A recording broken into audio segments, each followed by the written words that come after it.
I think they have 15 seats, yes, 15 seats, and two parties won 7 seats each. And St. James won, I think, one. So, I think at the time we ran for another group, it was in the New Democratic Party, NDP, and among the 717, which is 14, he with the 15th seat came in and Right. became premier. Became premier. So imagine one person won on this side and 7 won on one side, 7 on another side. And he became premier, and he served, that was from 1972 to 1974. He formed the New Democratic Party in 1975, a founding member, and he was the first elected, the first president and political leader until 2001, that's 2001. He served as prime minister from 1984 to 2000. He passed this torch to Mr. Armin Justus, who succeeded him as prime minister and political leader of the NDP. He contested in the 70s and served in the Northern Grenadines constituency from that time until his retirement from electoral politics in 2020. I keep saying 2020, but it's 2001. He served until 2001, but was prime minister until 2000. He served as prime minister from 84 until 2000. So we issued a release on his passing last week, and of course we saw it in the media houses. We also extend our sympathy to Cecil Shillingford and his family and relatives and friends, and of course the community of Elvis Chopin on the passing of his mom, Sylvia Watson. Funeral is tomorrow at the Grace, and let me see if I have it correctly. I just want to say for short, Pastor on the church, but of course I have it somewhere there, so let me just say it properly. There is, yes, the Fellowship Global, that is Pastor on the church, tomorrow at 2:30. The service is 2:30. We also extend sympathy to the family and the wife, family, relatives, and friends of Mr. Para Rivera. Mr. Rivera, when the news came last night of his passing, you know, something you miss people for a while, and you think, well, it's COVID around, and they may be sheltering from being around in, you know, social distancing and physical distancing, and therefore, I've not seen them for a while. In fact, that is the case until I heard his passing last night. Mr. Parivere took his part in Dominica in the early days. He was in the forefront of ensuring that Dominicans had the right in their own country to be employed in certain institutions. And of course, in 1980, I remember him involved with the Dominican Liberation Movement Alliance as a candidate for them. And in recent time, he was leader of a party. I don't remember the name now, but he had played his part, a lawyer by profession, and he was one of those who off and on would give us some historical perspective on things in Dominica and so forth. So little help to those who do history, particularly Dr. Honeychurch. So we extend our sympathy to his family. Steve Joseph, we extend sympathy to him and his siblings, and of course, relatives and friends on the passing of his mom. I understand she passed in St. Martin. So, Steve, sympathy to you and your family and siblings. And of course, to the wife and family, friends, relatives of Norman Stumpy Dorival. Norman was involved in music. Every year you see him very active. Before the COVID, with the Carnival Calypso business. In fact, he served with us at Mascam on a number of occasions as a judge. So just want to extend our heartfelt sympathy to the family. And of course, to all those of you who lost loved ones in the past month, we extend our heartfelt sympathy to you and, of course, your family. Yes, let me echo everything you just said also. Certainly, as we always say, this passing of others is always a time for us to reflect, on the lives lived, and to reflect on making sure we show appreciation for those around us all the time, and to reflect on the contributions of those who have gone on. So definitely want to echo your sentiments on this. We think it's important to pause just for a moment, disconnect from the hustle and bustle of the political life to recognize that those others who have gone on and passed. So definitely want to echo the sentiments. Of course, Cecil has been a very powerful and stalwart supporter of the party, and we, of course, wish him a special round of condolences in this time of his grief and his loss. And of course, we will visit with him and make sure that we let him know that the party is with him, his colleagues, his friends is with him, and as a family, as a community, we can support each other in those times of loss and distress.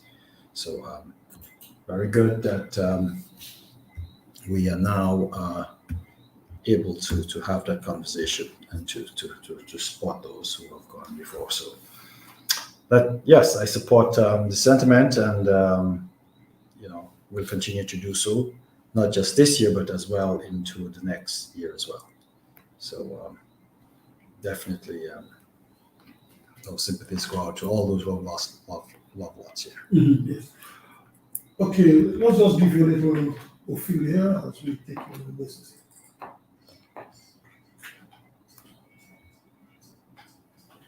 So, what's in the job? And it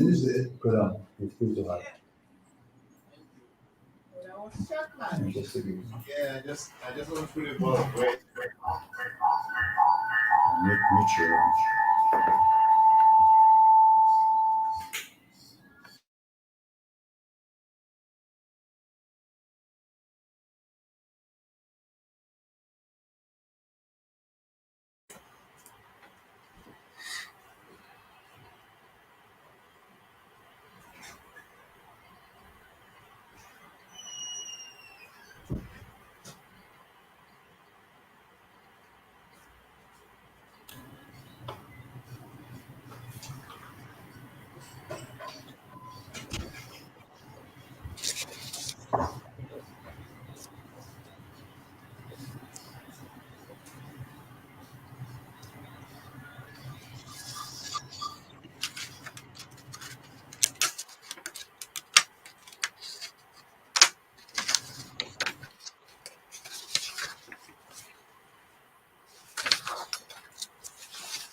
Again, not sure, but I know it's from one of them.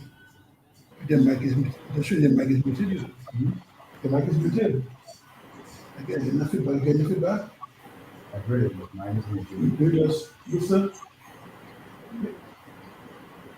Like this. Strange.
Hello?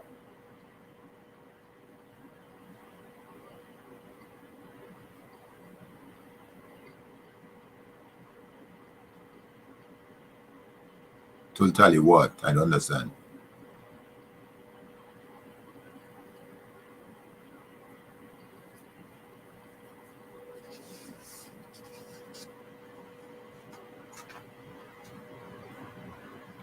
Okay, we're getting the feedback.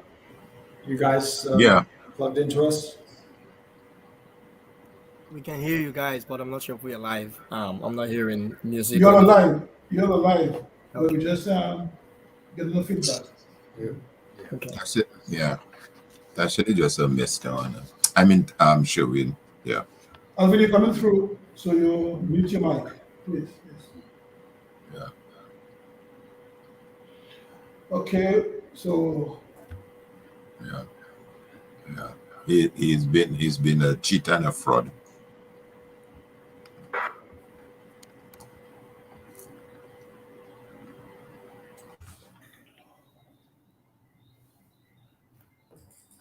Jeff, can you hear us? no, You seem to be. okay. Jeff, can you come in? Good evening, Apostle. Good evening, Party Leader. Good evening, Alvin. Listeners, good to be here this evening. I'm looking forward for a great discussion with you guys. I'm not sure if Michael in the studio yet, but also would like to express his condolences to Cecil Schulenford.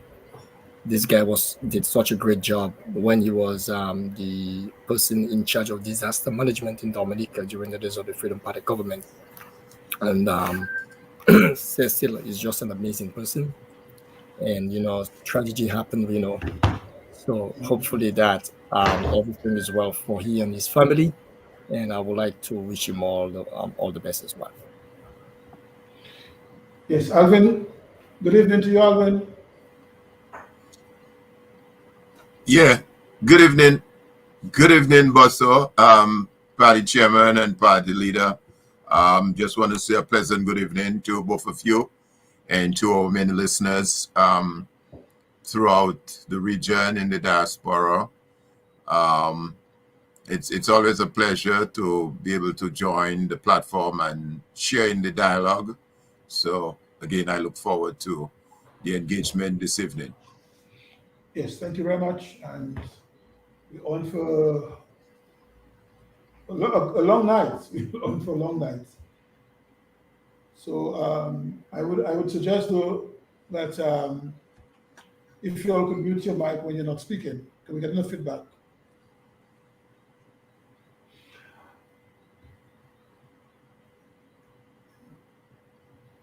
Okay. Okay, again, good evening. Welcome. Those of you just joining, we want to say good evening to you. Thank you for being with us, and we're glad that you are always tuned on a Wednesday when we're here in the studio. Well, the coronavirus is still around, and we have to be very careful and to continue. This bad boy.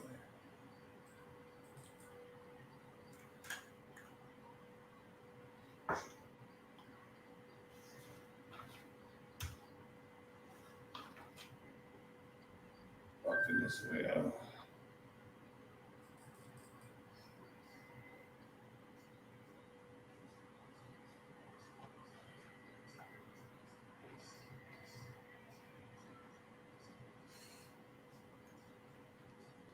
I get no feedback on it. This is for the computer. This is for the computer list. Why do I do that? That new plugin may be a mess up. I don't know until I was in them. With the thing.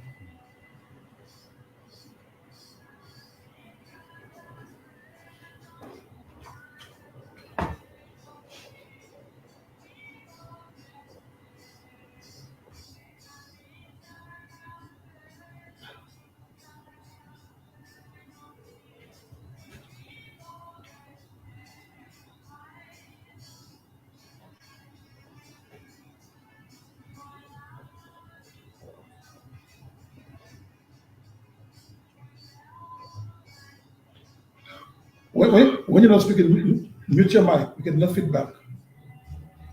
It's muted now. I'm muted. Okay.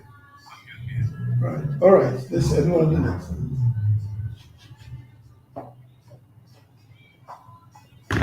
I'm not closing it now.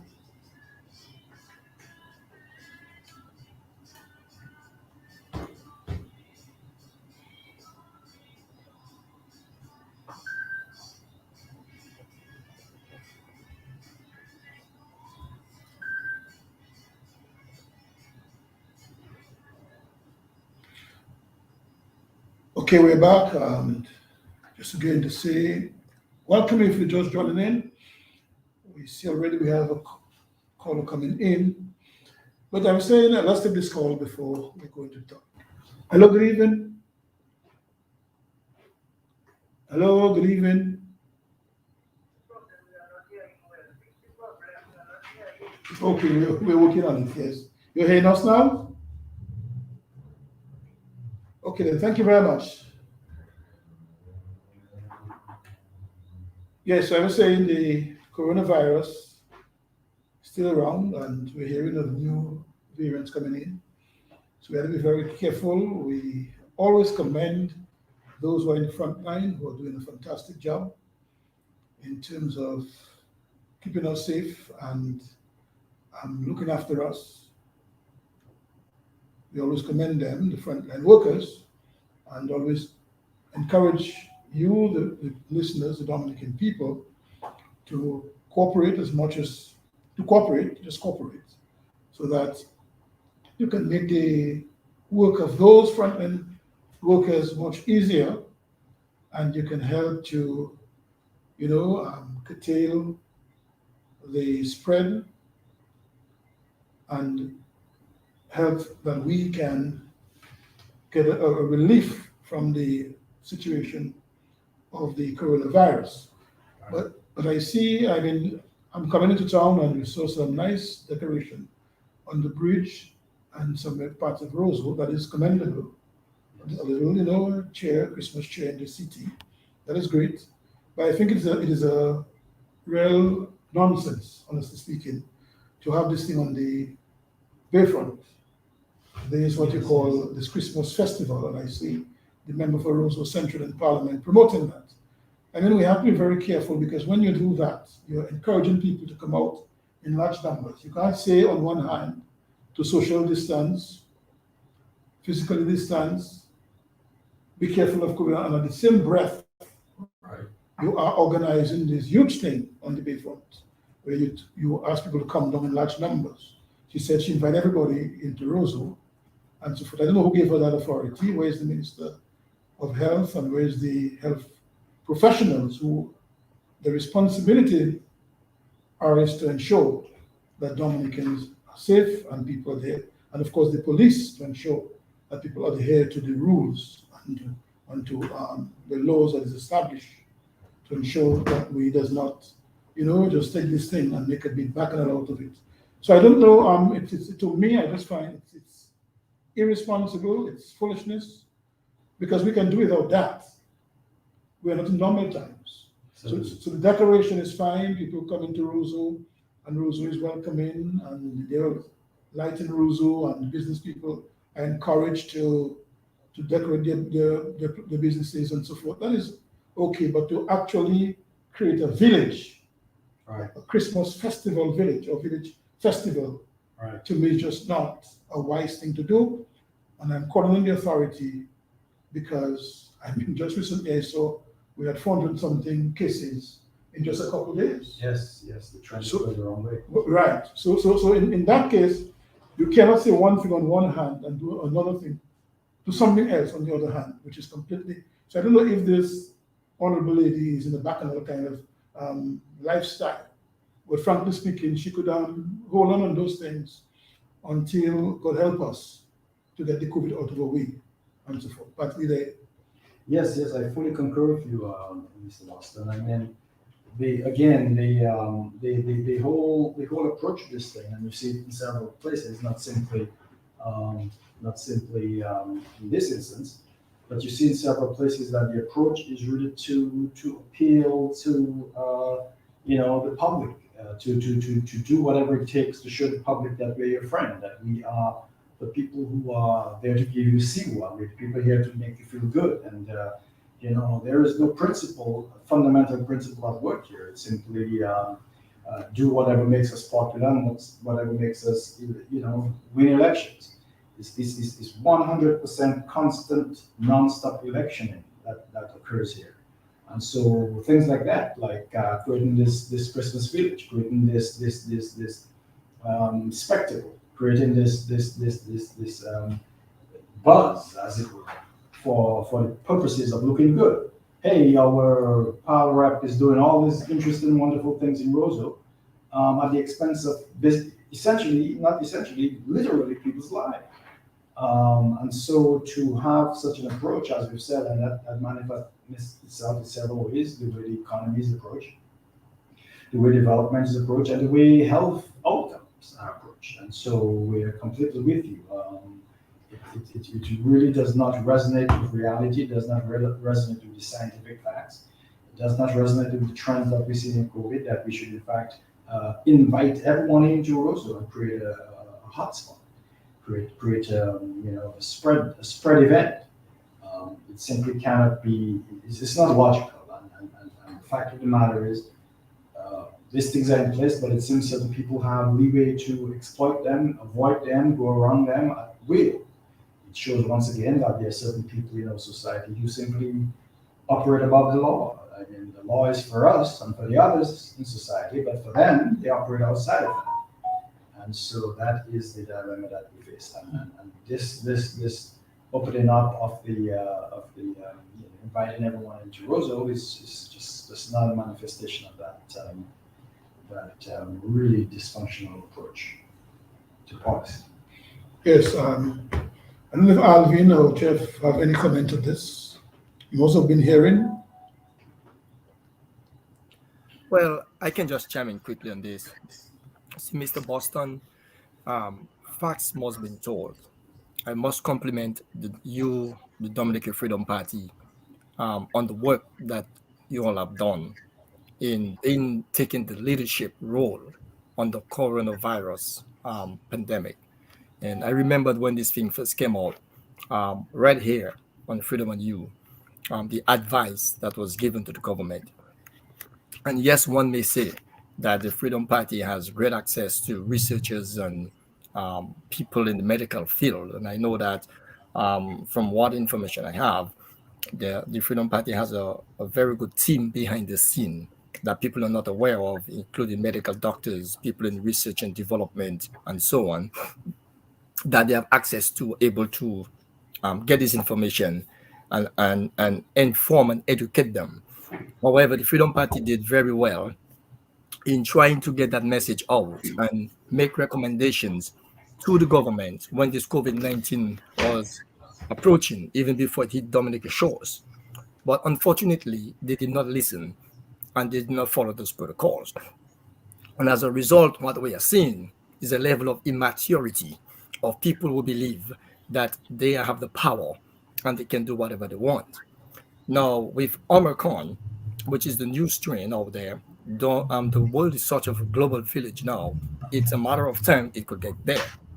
And if this behavior of crowding up in big crowd in small spaces and so on, that is just going to create more problem for us in Dominica.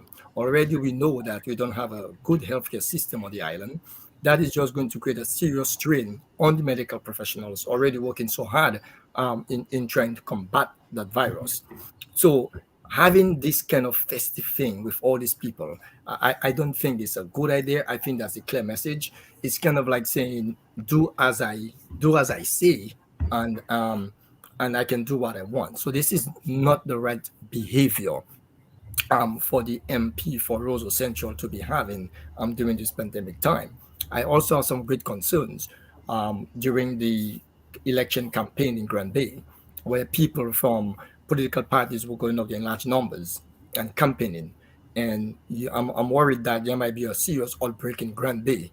And to do contact tracing for that, well, that's going to be quite interesting. So I think, as the party leader said, that what the MP for Roseau is saying is really sending the wrong message. Is pretty much saying, as the party leader said, is like the rules don't matter to some people, and that's the wrong message that I think the MP for Roseau Central is saying, because this COVID thing is a serious thing. We have to take this more serious than that, and the recommendations that the DFE had made in the past, which included, but not limited to, like have the Minister of Health and a team take care of the COVID-19, and then have another group of people like the Ministry of Agriculture take care of that, make sure there's food security, the Ministry of Finance working on developing the economic plan, and tourism developing a tourism product. They did not do that, and everything is crumbling now. So I would advise Dominicans, as much as we love our festival and Christmas is coming, please be guided accordingly, and don't be afraid to ask people if they're not vaccinated before they come to your home. And that's okay.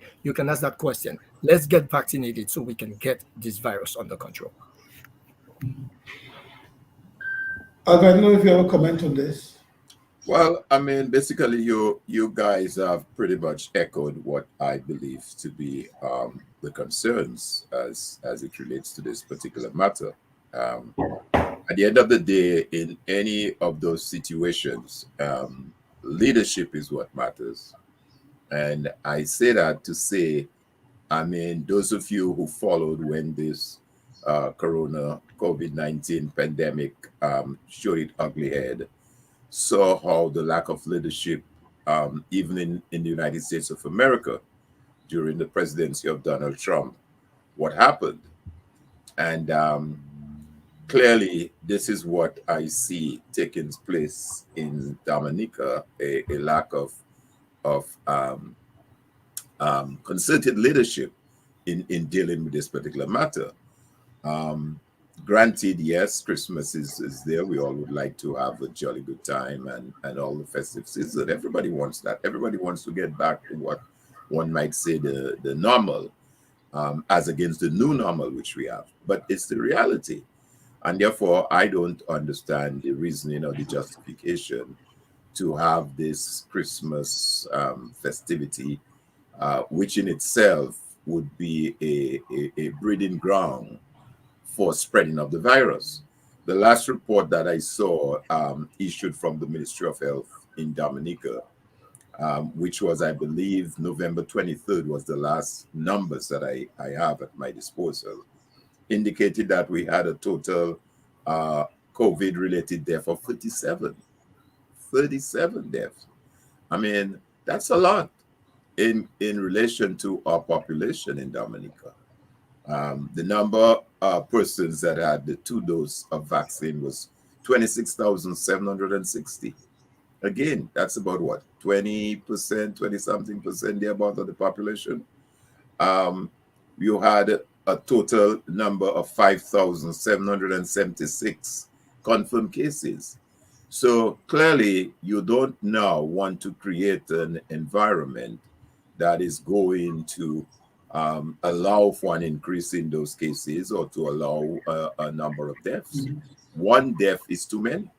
So I would hope that some discretion and leadership, be exercised. And here again, we just briefly though, that herein lies the question of what do other folks in civil society have to say on those matters.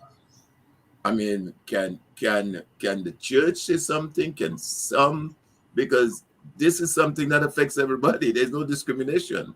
So when decisions like that are taken and everybody keeps quiet and nobody says anything about it, then herein lies the problem.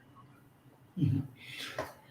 Yes, so it's a long topic. Yes. It's a very long topic. Ongoing topic, but a necessary discussion. Yes, because I just think that the member for Roseau should rethink, and I saw in Parliament yesterday she was making a big hoopla about that and inviting everybody to Roseau. I don't think the Minister of Health will be there and then would say anything, but I would hope that in the little caucuses and private discussions, they can advise her, because to me that is just a breeding ground and something that I don't know how you're going to control people coming in all those booths there. I think she called it some kind of bars or something like that. I don't know the actual term she used, but people will be coming and going to buy and going to get their soil and things like that and so forth. So Well, it's been set up now, so I assume there's no turning back now. I mean, Yes. The books are going up. yes, The soil is rolling in. yes, That's it. yeah. Mr. Boston, I just want to share some information on this. I've heard the talk of people talk about this appeal for COVID. Let me make this clear, and I'm going to give this information, confident information, and it's not proprietary anymore because we already do the trial work and it's out there. We test the pill that's out there from Merck, and that's supposed to take care of COVID. But let me say this to the people. I can reveal to you that pill is not as effective as people think. We got it. We did some work on it about 2.5 weeks ago. And what we found out is not even 40% effective.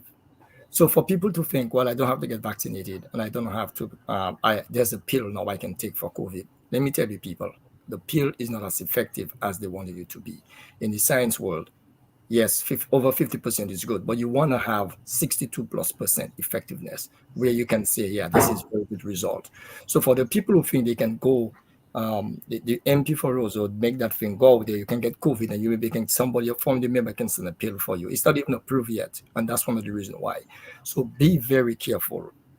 When these people in parliament and the government Liberal Party people going out there make those very, very irresponsible statements and comments, be careful, because these people are very irresponsible and we need a responsible government to make sure that this COVID thing get under control. So I just wanted to inform people on that scientific note.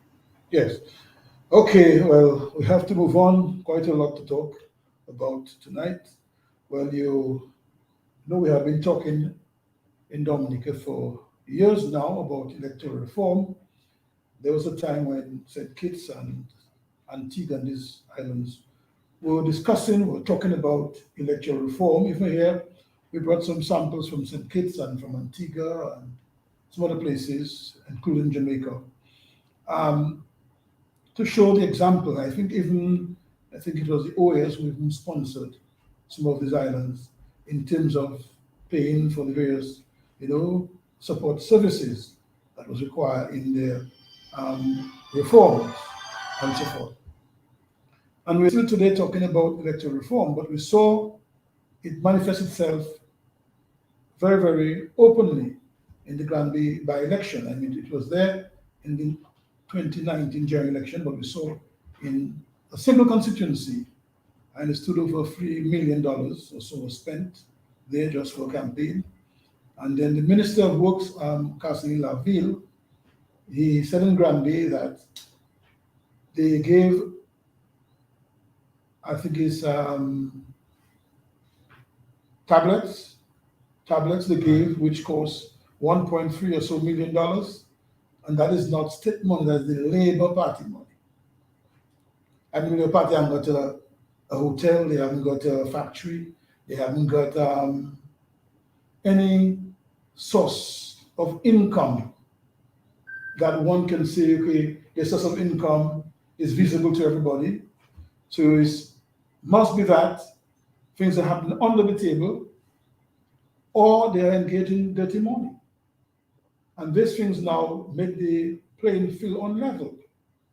And our country cannot, if you like, undermine, destroy its human capital, because one set of people have money and they can hijack.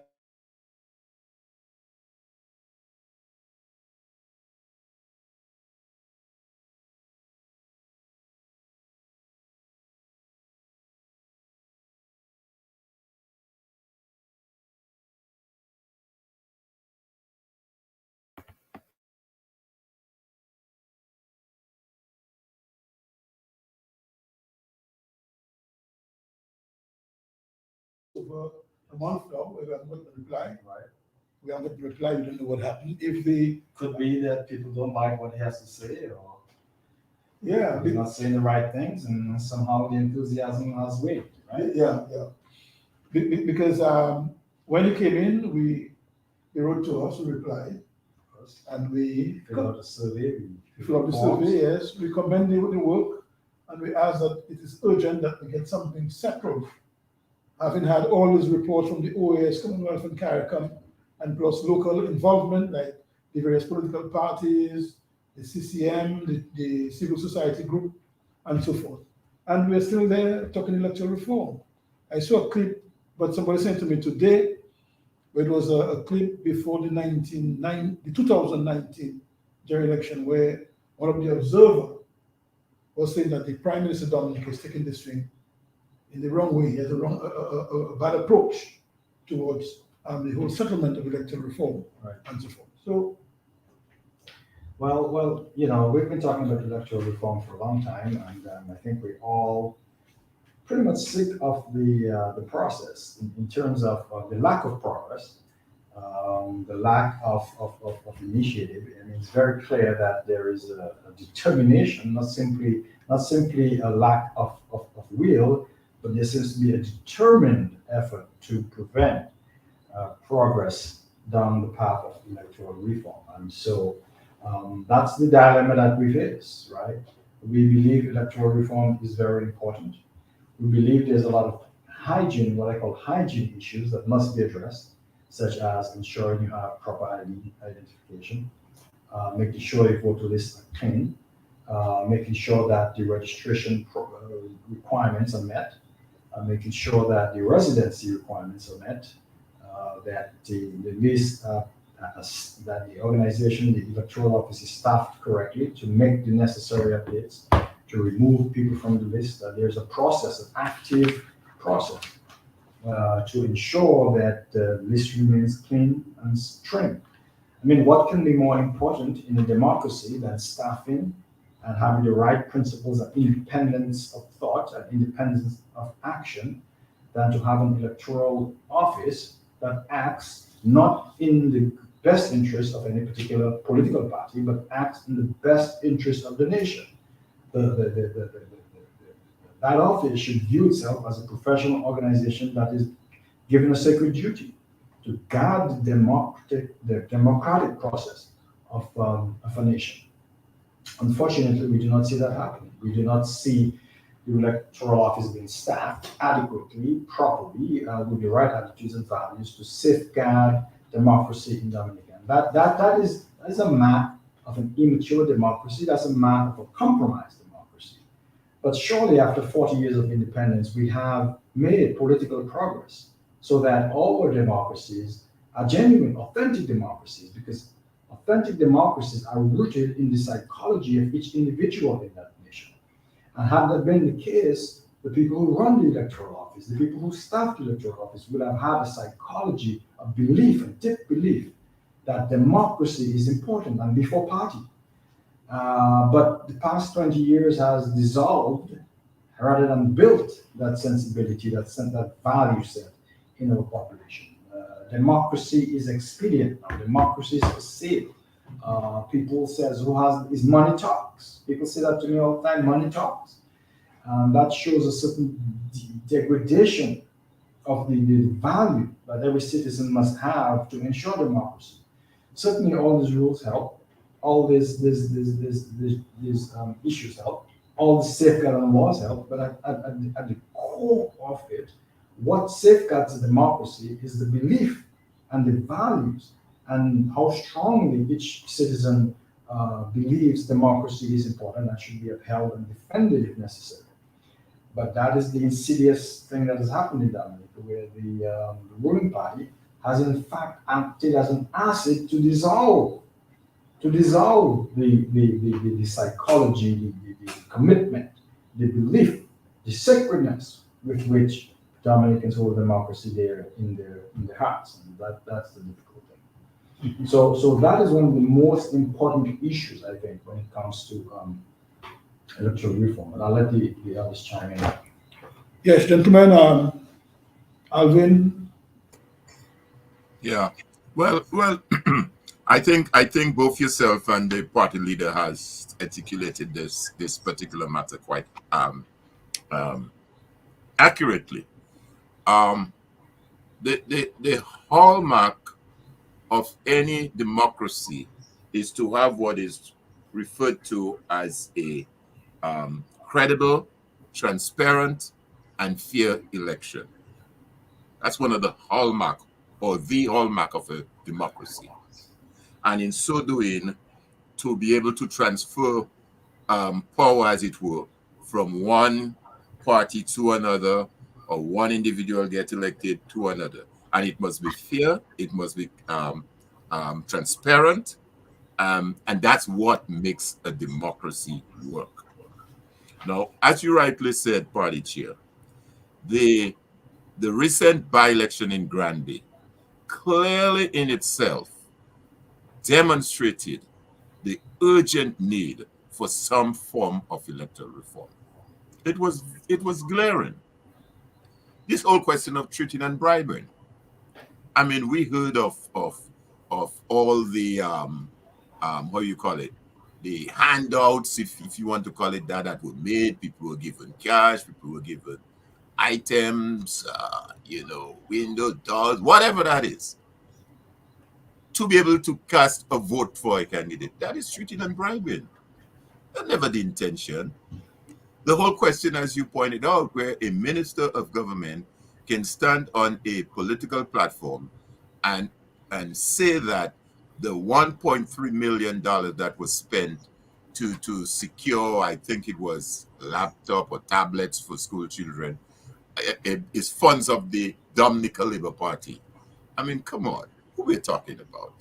In this Dominican economy, you're telling me that a Labour Party in that economy can access from their coffers $1.3 million for a campaign? I mean, clearly, it could be more than that amount was spent.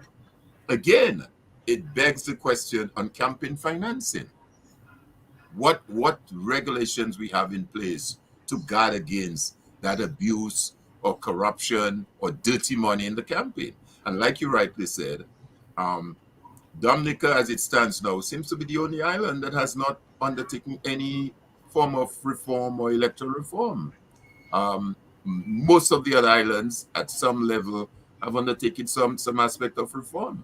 Granted, there'll always be need to improve on what we have, since all of that were laws and practices, if you want to call that, we secured from our from Britain, or as we went into independence.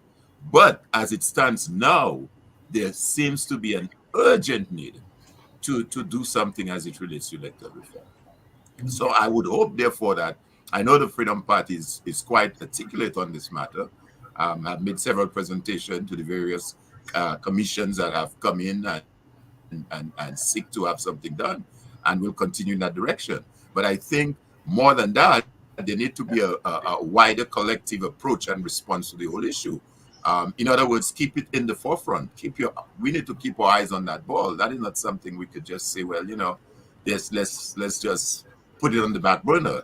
I think what came out of the Granby by-election is clear evidence that this is a matter that has to be looked at and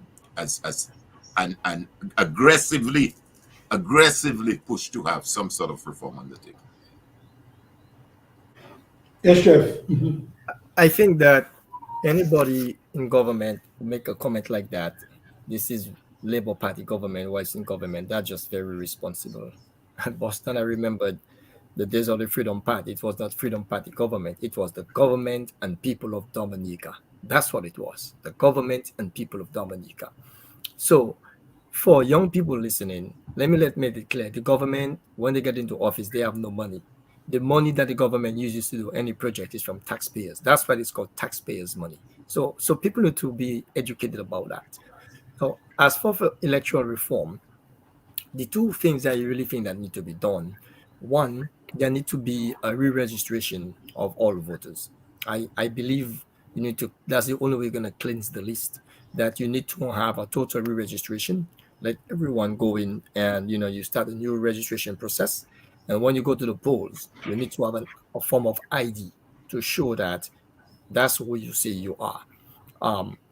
I remembered in the last general election, right before the election, I was in Dominica, and I went to electoral reform, and I got the list for the Soufriere constituency. And very interestingly, when I went through that list, there were people who died on that list. When I look at that list, and the election, I got that list somewhere around September, October, somewhere there. And the election was held in December. And there were people that died 2 years ago plus that was still on the list. There were 2 or 3 individuals, I remember their name on the list, who has never been to Dominica. And I went to school with these individuals. And I know they left Dominica, they never came back. For some reason, their name is on the list. And this is information I was shocked at. And it tells me, for you to really have people names on the list who they are not there, how they get registered, good question. And those people been died after how many years, still on the list. It shows that the system is failing. So for you to take care of that, I believe any government that goes out there and have a total island-wide re-registration and enforce voters' ID card or some sort of ID when you go to the polls. Unless we do that, we're not serious about electoral reform. In fact, when we met the OAS CARICOM Commonwealth group, I remember saying to them that campaign finance is a very critical thing for preserving our democracy, because any drug dealer can come with money and take over the country. Anybody can just come land here with money and start to think. I mean, I was speaking to a few young persons and I was shocked when they said to me, but by spending the money, you all don't want to spend money, you all have the money and you're holding it tight for yourselves. Sometimes I ask them, what money are you talking about? Right. And they're saying, money to campaign. They will give us what you all will not give us. The opposition will not give us money. So I'm explaining to them, I try to explain to them that the government the Labour Party can only do these things because they are in government. Right. So they use their opportunity and privilege of government as the incumbent to, what they call incumbency, to do certain things that will give them support, financial support, to go around and do these things. But the other parties, I remember in 95, we took a loan, the different banks took a loan from the First Caribbean Bank, Barclays Bank, to contest election. And people would pay for their t-shirt and pay for their bus ride and pay for their stuff. Now it's just put your clothes and come. You get everything free. And that is something civil society may be taking it for a joke, but it's a serious matter, because remember at some point, Jamaica had get itself into a situation where the main parties there, the PNP and the JLP, just could not see eye to eye. And there was a saying that if you support any of the party, you can't go to the other party's rally or meeting, because that'll be violence, and not only violence, death. Death. And it's Bob Marley, who brought Michael Manley and Edward Seager together on the stage together, and start now to think. And if you look at it now, Jamaica has improved so much, but every 10 years they have what they call a cleansing system, where they cleanse the voters list. And because people may be one surname, you married you another surname, or you employ in one way today, many years ago, now you employ somewhere else, so your profession different. So these things are continuously being changed, as if we just, in a country, as if our common sense, our competence, our capability just gone to the dogs. And I think civil society cannot leave that work for only the political parties. This has to be a serious work for Dominica, because if there's campaign finance reform, every party who come to you will articulate their vision and their policy and program to grow the country and its citizens. Absolutely. Because, and that's what election is about. And in that case, once you get into government, you will perform to improve the lives of the people, because you'll have to come back to them after 5 years to ask them for re-election, and your performance will have to speak for you. Right. How you improve their lives. And that's the key, is the performance. You see, right now, the Labour Party has changed changed the map. They have changed the metrics of how performance is measured. Now performance is measured by how much money you can give, how much handout you can give, How much galvanized you can give me? How much roads can you pave in my backyard? So they have completely redefined the game to what performance of a government is. And people, sadly, over the many years have accepted that definition of what performance is. Performance is how much handout you can give me and how much I can personally benefit directly, hand to hand, from the government. That is what performance is now. Unfortunately, performance cannot be that for a progressive country, a country that wants to make progress. Performance has to be, as you said, rightly said, how much has the lives of the individuals, of the people improved? And there are three main things that you look at. From an economic point of view, are you earning more? Has your income gone up? Have your wages gone up? Your income level gone up? Have your opportunities to have more interesting and productive lives for your work increased?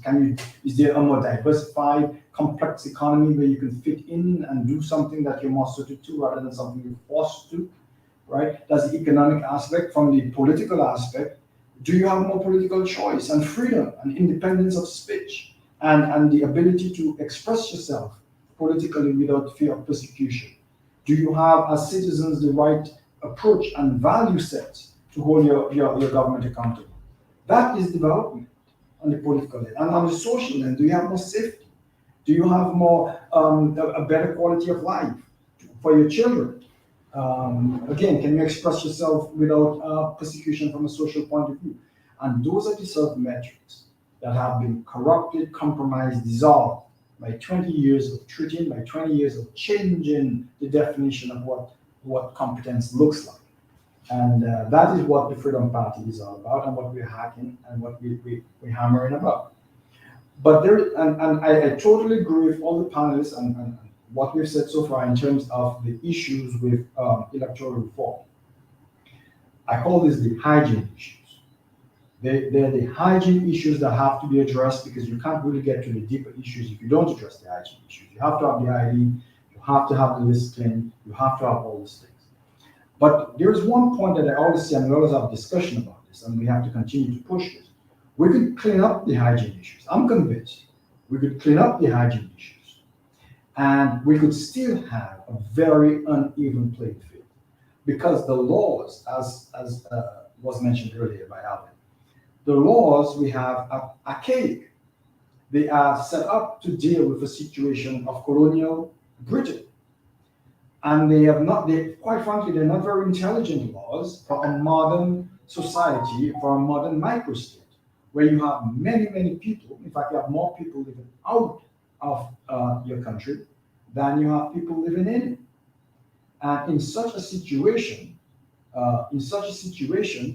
you must be innovative and creative to rewrite your laws so that you actually maintain the integrity of democracy on the island for people who are most resident on the island. And so I think the PM is doing backflips that can you see me?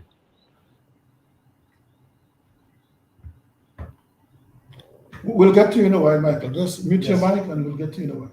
But you're there. you're in the system, Michael. Yeah, One second. yeah. And the issue is, as I was saying, the Prime Minister and the Labour Party must be thrilled that we have accepted that the laws and the validity of him being able to bring in voters is completely valid, completely legal, been accepted. He's doing backflips. He never really thought he could pull this off, but he has been able to show that within the existing law, I can operate, I can bring in the people I need to swing the margin of victory in any constituency that we want, and we have accepted it because it's legal under the law, under the current law. And so, but is it right? No, it is not right. It is not right that people who do not live on the island for the majority of their lives, and we have to just be realistic about that. It is not right that those folks control the destiny of the people who live on island. And so we must be prepared, I think, as a society to have the tough conversation. What kind of laws, what kind of system, what kind of procedures do we need to ensure that that sort of political capture that has occurred with the Labour Party does not continue? Because it is It may not happen in every island, but the potential is there with the laws. And so we have to be clever enough to say, listen, we've got to close those loopholes, because when this road in any of these islands decides and goes after every institutional control, they can capture any of these islands because of these archaic, non-thinking ways that we have inherited in how we approach our electoral process. Yeah, let's take a call. Hello, good evening. Good evening, Pastor. Yes, good evening to you. Good evening, good evening to Alvin and Jeff and Tito. And Michael. Pastor, And Michael. oh my God. Long I don't hear my son, and I want to stop reading my typical Ronaldo behind it. He's around, he's around. Okay, good. Michael, big up to you. You name my friend Michael. Yeah, good evening, good evening, good evening, good evening.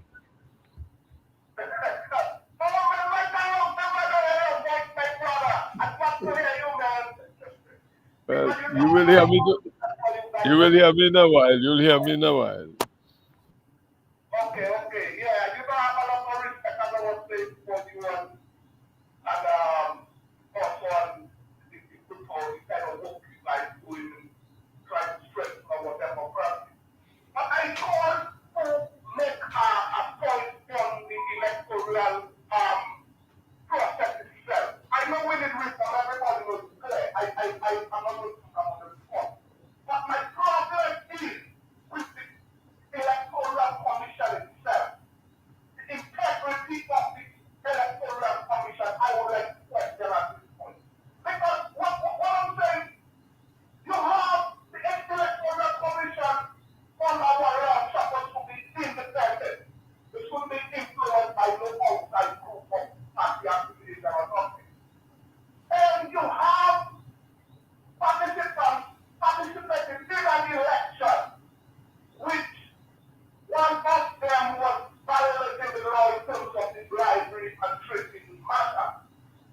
And members of the electoral commission were the defense attorney for those that were violated, and I have a big problem with that. You understand? We have another situation where the question of illegality with one of the candidates, and the chairman of the commission saying they have the power to investigate the illegality of a candidate. And you could only take them to court after the fact. And we know when you take them to court, it's separate data that are intended, which the law was designed to be like that, because people have a right to know who are the elected representatives who are going from the government. So the commission itself at this point, coming and have to question the integrity, the honesty, it looks like all of them selling passports or the defending a party, and that shouldn't be the role of the commission. Commission itself, what is in favor or what has no interest in the program. That's how I feel everyone. Thank you. Thanks a lot. Yeah. Okay, thank you very much. Michael, you want to make Well, any? Johnson, my biggest concern is we're in a democracy, and the basic principles of democratic governance is not being adhered to by this administration. Okay, one of my biggest concerns in a democracy, our accounting officers control the resources of the states so that the politicians cannot abuse it. But it is clear that the politicians have resources, some of it questionable, some of it may require, as you say, if it's dirty money or if it's state money. And the problems we have with electoral reform is just the symptoms of the problem. The major problem is the abuses. We have no access to our local radio. We're in the opposition. And the journalists should seek our opinion on matters. So that is exacerbating the problem. Okay? So basic principles of democratic governance, we failed miserably. All right? The other issues that we can look at, okay, where there's massive failures, is resources come from somewhere to bring in people to influence constituencies and determine who to vote. So the debate has to focus on, persons coming in to determine who are our elected officials. Okay? I think we need to do like Jamaica. Every 10 years, we have a complete re-registration of voters so that we cannot have that problem. We're in a democracy and the basic principles are not being followed. Okay? How can you have persons who do not meet the legal requirements coming in to vote? Our electoral office and the electoral office, there's something radical wrong with it. So we have some basic inherent problems in the management of the resources of the state and the kind of resources that could come to be used in an election. I know there were laptops given to the schools through a program, I think, with CDB and UNICEF for students under the OECS program with the COVID. And every constituency, the minister was there delivering those tablets. Even the Prime Minister and Melissa were doing it in the Roseau constituency. How do politicians, don't they have any moral conscience to understand that this is not following the basic democratic principles? What are they giving to our young people?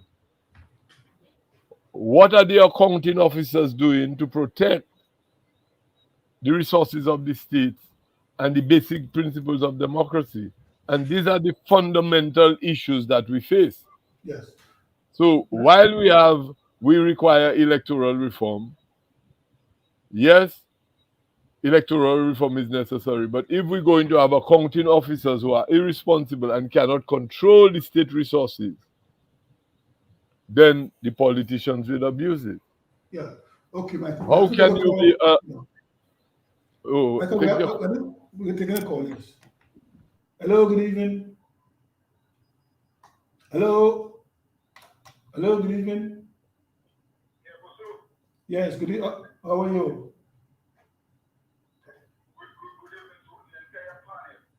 Yes, good evening to you. Yeah, Jeff is there.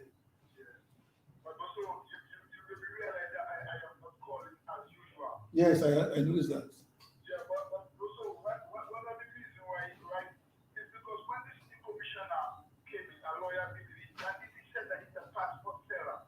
I listened to lawyers, man. Men with a lot of capabilities, saying give them a chance. I think they're expecting something better, man.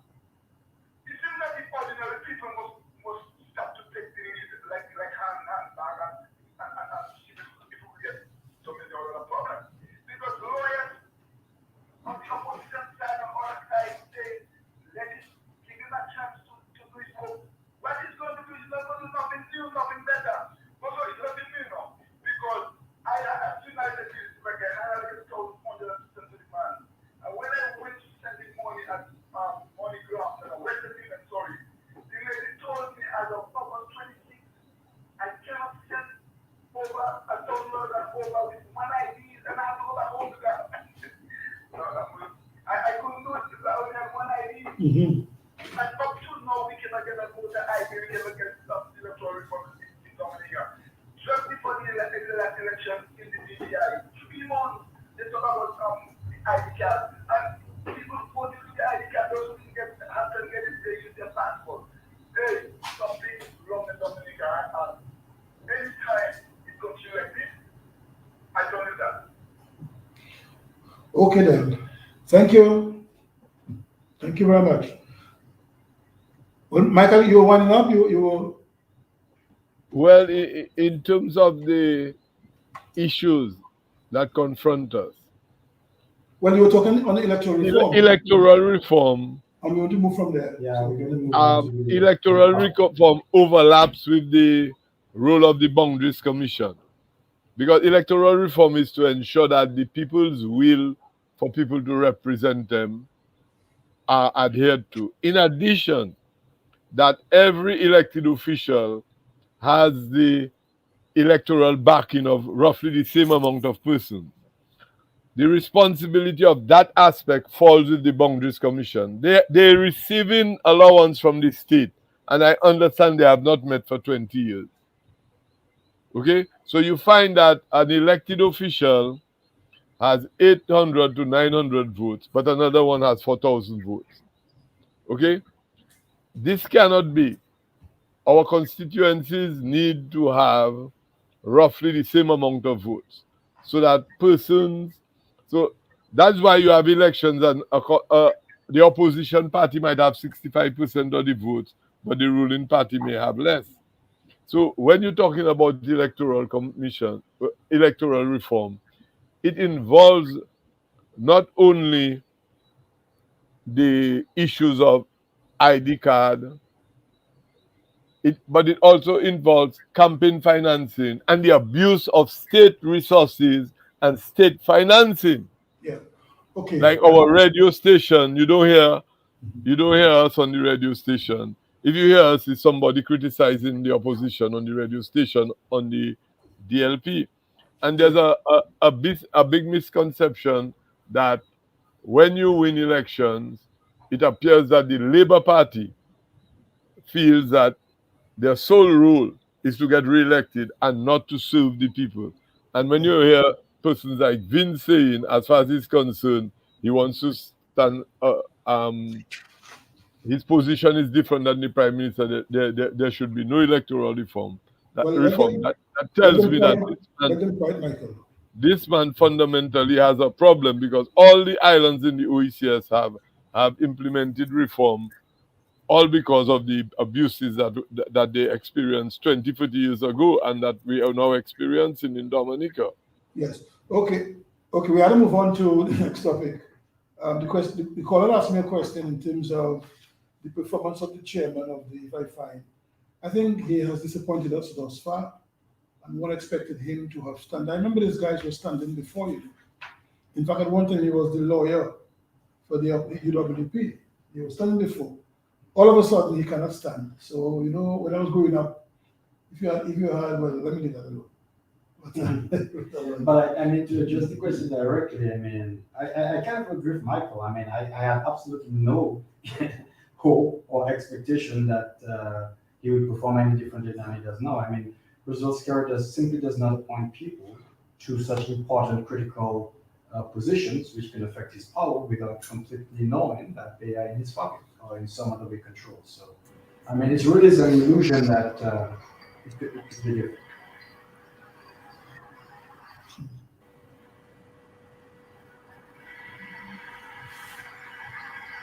Michael, we get enough feedback from your thing. Can you mute your mic? Mute your mic when you're not talking.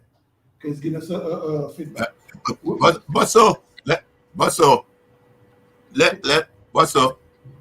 Yeah, go ahead, Alfred. Go ahead. No, I just wanted to say very, very quickly.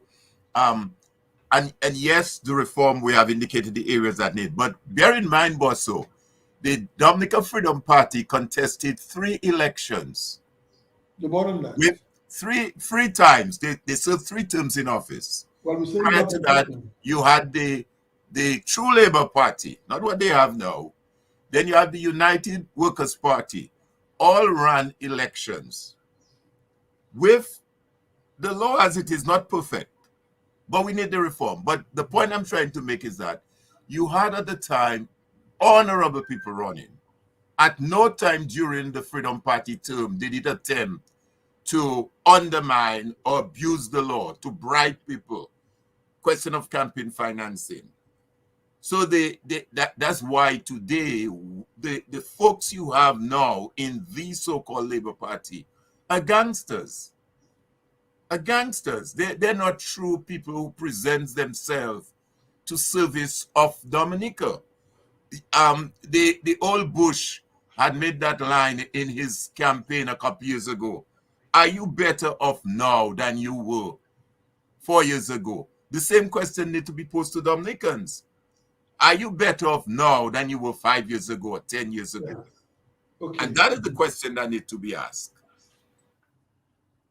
Yeah, but you make an interesting point in terms of the gangster movement, Alvin, because, but that's the question though is, when a society realizes it can be captured by gangsters, it has holes, it has back doors, it has side doors, it has low fences that honorable people will protect, but they're there. So when the gangsters come in, they can capture you. So what we have to do as a society, say, you know what? We kind of depend on honorable men. Laws are for dishonorable men for the most part. Laws are here to protect society.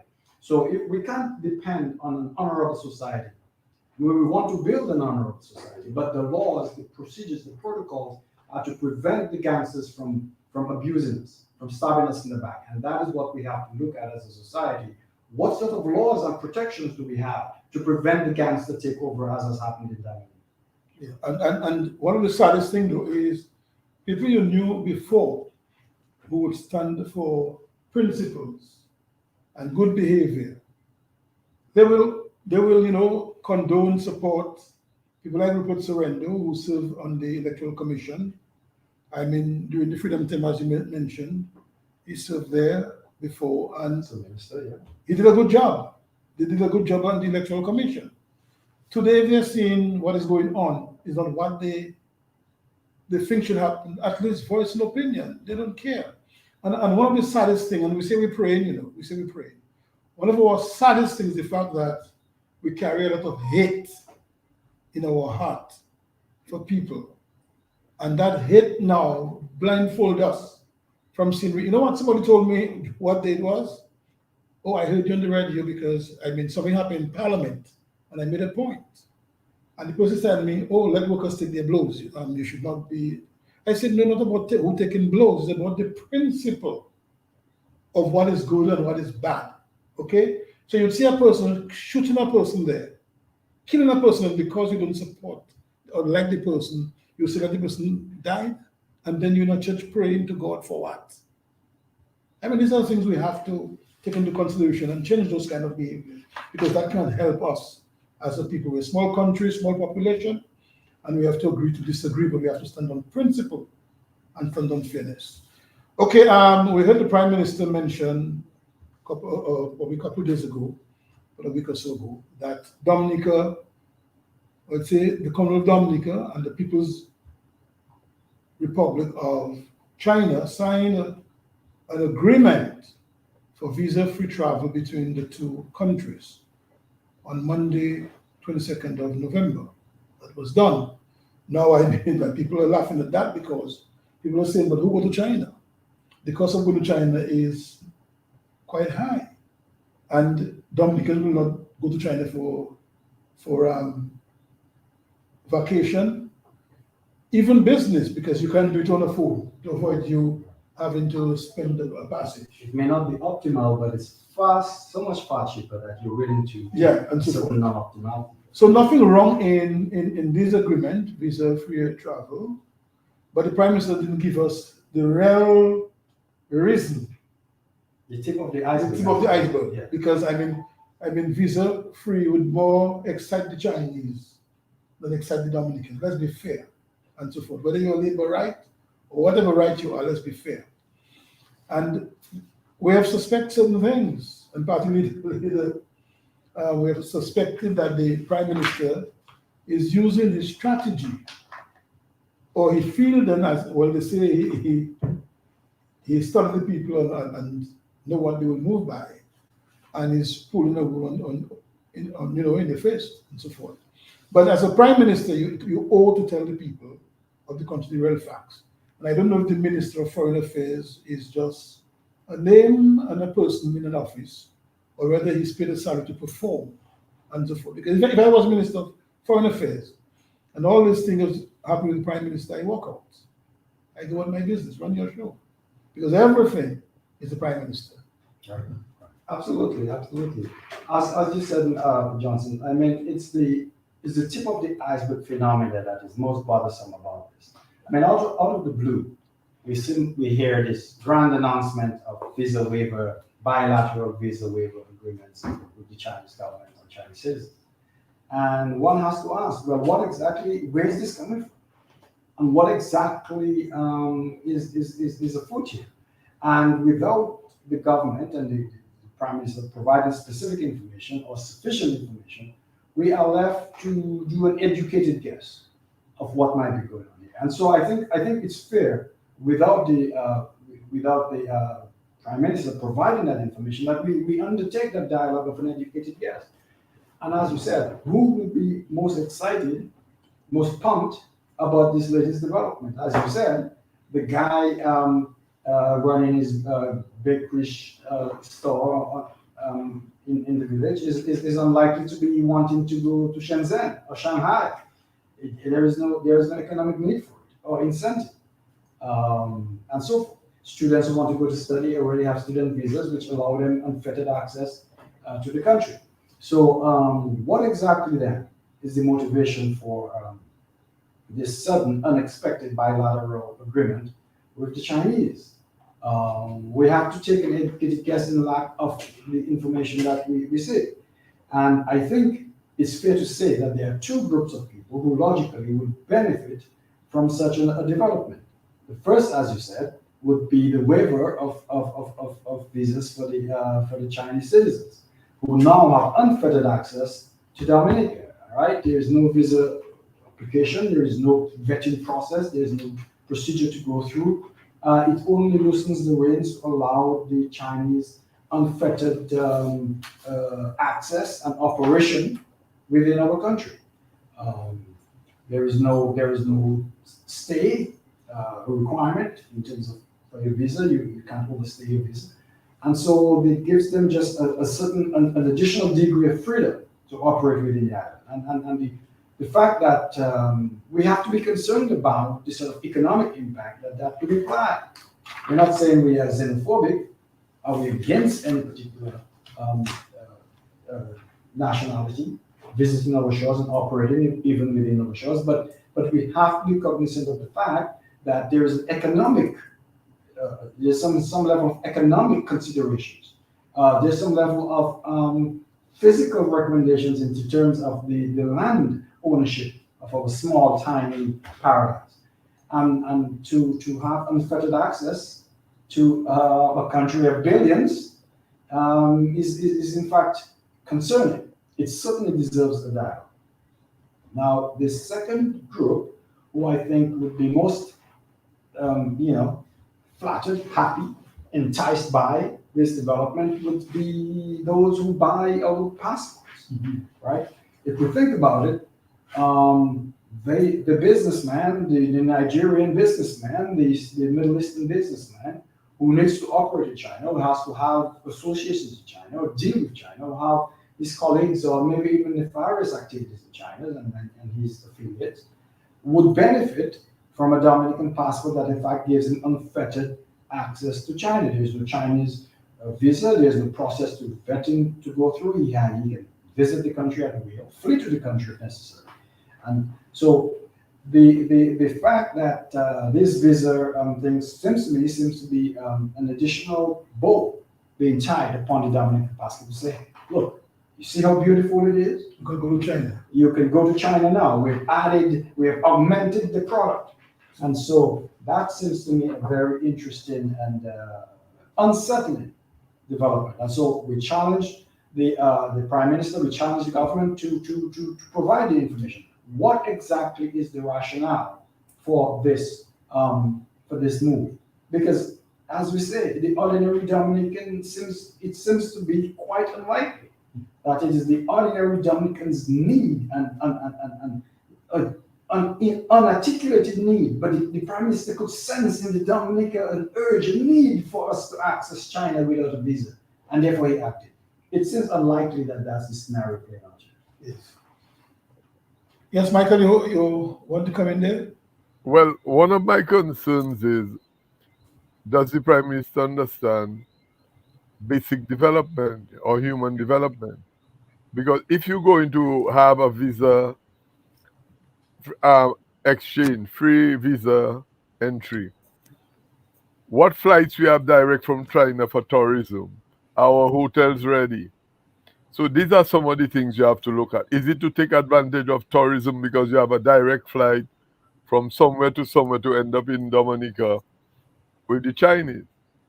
He's saying that, and as I support party leader and you party chair, that this thing does not offer any opportunity for us. And he needs to come clean and let us know what is going on.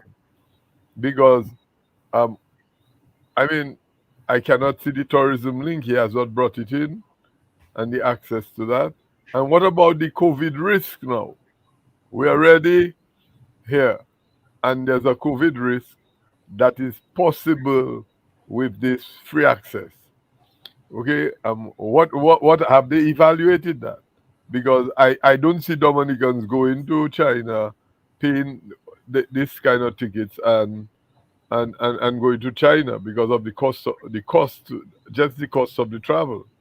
So what is the benefit to Dominica? And with this new COVID pandemic, what restrictions are we going to put? Are we going to maintain those restrictions on the Chinese coming into Dominica with a visa? What are they? So I'm a bit concerned, and as you say, party leader, Prime Minister have to come clean with us. Mhm. Yeah. Yeah. Alvin, any comment? Time is it up?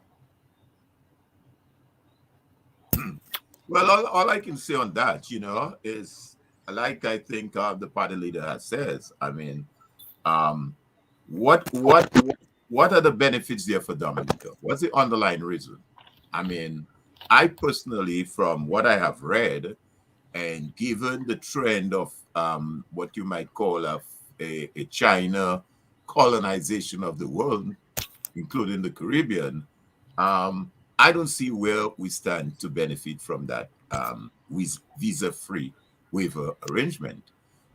Clearly, this agreement is lopsided in the favor of China, and the kind of dominance that China wants to play in the world today is something that is well out there. I mean, we heard recently what happened with an agreement with the Chinese government and the Sri Lanka. We see what happened in Solomon Islands. We see what happened in Ghana. We see what happened in Uganda. I mean, the list goes on and on and on. So I'm just, I mean, Dominicans should be concerned and need to ask some more questions as to what are the benefits.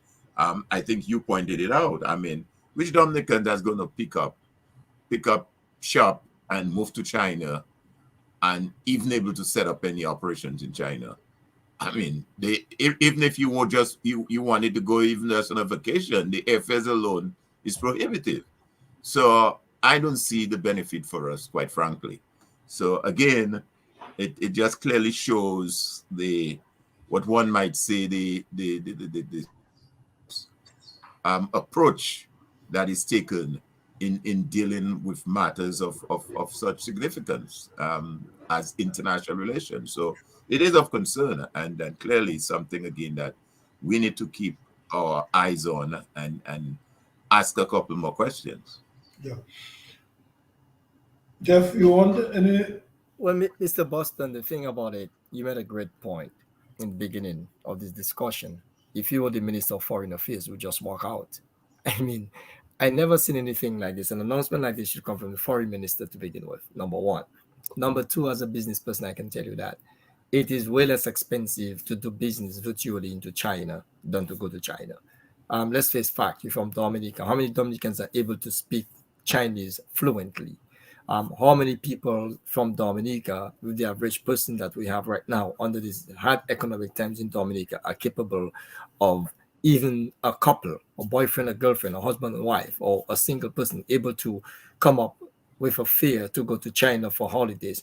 Now, when you go to China, as I can tell as a business person, I was looking at buying equipment from China at one point, and the equipment is way less expensive to purchase than to actually travel to China. So that doesn't make sense. That relationship is not going to benefit the average person in Dominica. Secondly, let's look at the factuals here. You go to store in China, you know, how are you going to get this program? Do you really need a visa? As Mr. Ito said in the earlier, if you're a student, you're going to get a student visa. And the other thing I want to point out quickly, when this guy speak out to listen, one of the things he mentioned in this address was, can you imagine people from Americans, they have to get visa to go to China. Well, let me tell you something, my friends. If you're an American citizen or you live in the United States, you want to go to China, you get a visa the same day. You go to the airport, the same day you get your visa. You can call in with your ticket information and you get a visa. So Americans already have a problem going to China with a visa. That is just misinformation. So I seem to be answering the agenda from that's my take on that. Okay, well, in fact, today in Parliament, they were debating I think they were debating some act to amend the Procurement Act. And they said they were modernizing and putting something. And the opposition made some valid point. I listened to Vince Anderson. I think he made some very good point compared to the other members of the government side who was just talking just to please the master. So we speak. Right. So they can't speak in cabinet. The Prime Minister comes, he make a proposal, and 64,000 was my rent. They can't say no, they can't say, they just mute. So what do you say? Silence is consent. Right. So it happens. So when they get to Parliament now, and so forth, they talk to let the master know they're defending and so forth. So when I listen to the debate, I find Vince made some very good points, and he raised some areas. And we too, as a party, we're very concerned about the way in which contracts are given, approved by government, to, and more so, to persons non-Dominicans. We're not saying we non-Dominicans cannot work here in Dominica. But if you have 14 contracts to award, I mean, give that company, MNC, give them 7, and then give 7 to the local contractors. But you give them everything. And then our local contractors now are on truckers, in particular, they park their vehicle, their trucks under the cliff, and the minister today feel it's a good thing they did to show their concern. Why would you have to show your concern to work in your country when projects are happening? The Freedom Party, and when we came to government, brought in Nalutier, Sintra, and Russian Tompkins. And Dominicans would not have had those kind of equipment, got those equipment as a result of those projects. I remember growing up, who had, heavy equipment. There was this guy called, Joey Hassan, Michael's brother. I remember him had some heavy equipment. I remember this guy, Fedor from Jacqueline's husband in Kenfield there. This was a very limited number of persons. And under Freedom and how we empower people, backhoes came in, bulldozers came in, dumpers came in, and so forth. And people worked on these projects. This government came, and most after the hurricane, they brought all kinds of companies and they just shift everything to the companies at the expense of our local truckers and contractors. Now, if you give your local people exposure, then they also you train them to compete with other contractors overseas. I mean, Maurice Charles, may so rest in peace, a Dominican. He was in the Ministry of Communications and Works. A number of us may remember him.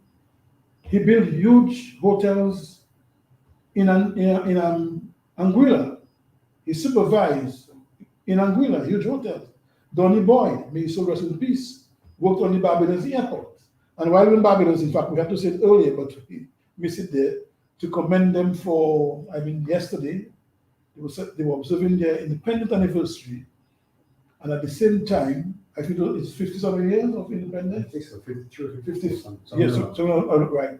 And at the same time, they were moving everything away from the British to them. So they are now a republic. So they before they used to be still under the British, monarchy. The Queen was head of state. Now the Queen is no longer head of state. So from yesterday, that happened. Prince Charles was there, and then this big ceremony. So I made this point to show that our local people need to be empowered. But now they're preparing for election hearing. They are looking at candidates there and over there and all over the place. Now they want truckers to feel well then their side. How come you starve a man and a family and a community for all these times, and when you're preparing your political strategy now, then you come and give them words and more words.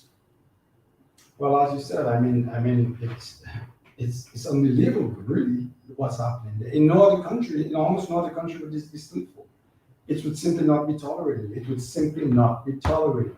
What is most amazing is just how much do we tolerate as Dominicans under this government? I mean, the things they get away with, they must simply be laughing in the night. I can't believe we got away with doing this. I mean, they're just blatantly, boldly doing things that would be completely unacceptable in any other country.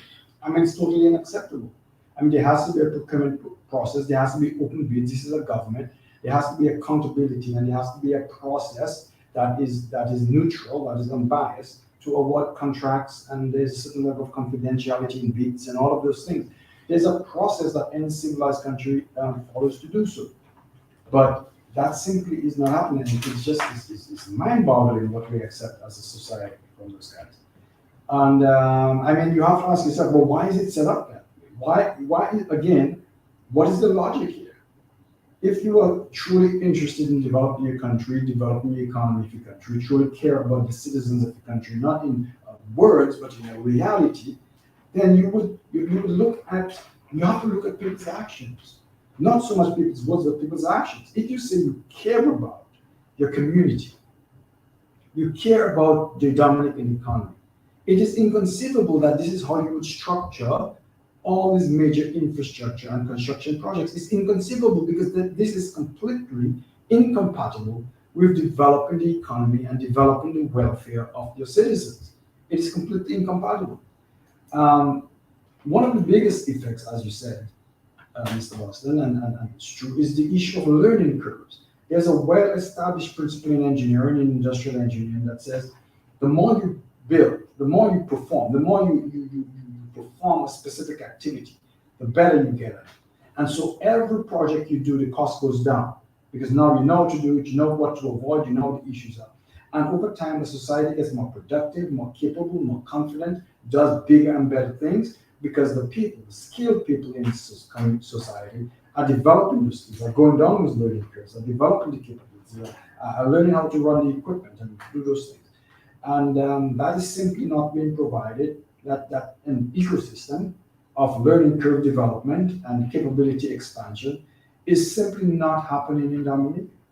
The ecosystem, the environment is not being created to have that sort of dynamic development of a construction trade, of our heavy trades and skilled personnel and subcontractors with skilled trades. That is simply being crippled. That is being stabbed. That is being starved out of existence, essentially. That is not how you develop a skill set. That's not how you focus on an economy. And so it's incompatible with things. But who benefits? Who would benefit though? On the converse side, certainly, as we said, this is incompatible with developing your community and your society. But who would benefit? Well, those who control the apparatus of awarding contracts, those who control the relationships with those who build, those who control the sources of money being sort of in a gray area, because lots of money has to come into the country to develop these heavy projects. There's a lot of benefits to having money is moving around in a very gray manner. There's a lot of benefits to controlling the awarding of concrete contracts. There's a lot of benefit to be had in having the relationships, tight personal relationships with the people who are building. You can see the potential there for a lot of interesting, let's say, outcomes out of that gray area with lots of money sloshing around under the control of a few people. That makes sense. If that is the objective, that makes sense to do this self-procurement process. But it does not make sense if you're truly interested in developing the economic prospects of your country and the betterment of the livelihoods of the citizens of your country. Avenue. Yeah, Bernard, party leader, has put it quite adequately. I mean, clearly, only in Dominica, a special place, if I may call it that, quote unquote, that such a thing can happen. I mean, this is unheard of. I mean, any infrastructure development, any construction work in that regard is towards the benefit of the country and its people. And that's why I asked the question earlier on. The question need to be asked, are you better off now than you were 5 years ago? I mean, right now you have Biden just passed his 1 point whatever trillion dollar infrastructure program to reactivate the economy. I mean, yes, there are issues back and forth between the Democrats and the Republicans, but anytime you enter into that sort of development phase, construction, that is what generates the economy. So the trucker, the contractor who has this contract, who does that work, is able to now turn around that money in the economy. He can go pay his loan, buy land, shop at the grocery store, the person in the community. So there's a triple effect. So I don't understand for the life of me how a government in its conscience could tell me you're taking as many as 14 major contracts like that and put in the hands of a foreigner and saying to your locals that they will, I guess, pick up the scraps. I mean, it's just mind-boggling. I don't get it. And to give the impression that Dominicans do not have what it takes to do that is nonsense. I mean, we have seen major structures and development taking place in Dominica with Dominicans. You mentioned, Bosso, when the Freedom Party came into office, they have a major road project with Sinclair Nelotier and the other company. And local people were engaged. They were engaged, and you can see the triple effect it had. I mean, buildings have gone up. Local people build the aid bank, the social security building, the national bank. I mean, the list can go on and on. The CSA Center, all these were local engineers and contractors who built that. SAG Motors building that is now converted to the National Bank. All of those structures and buildings were built by local persons. So something like that can happen. I'm going to take a call, so. Sure, go ahead. Hello, good evening. Yes, good evening to you. I fine on you.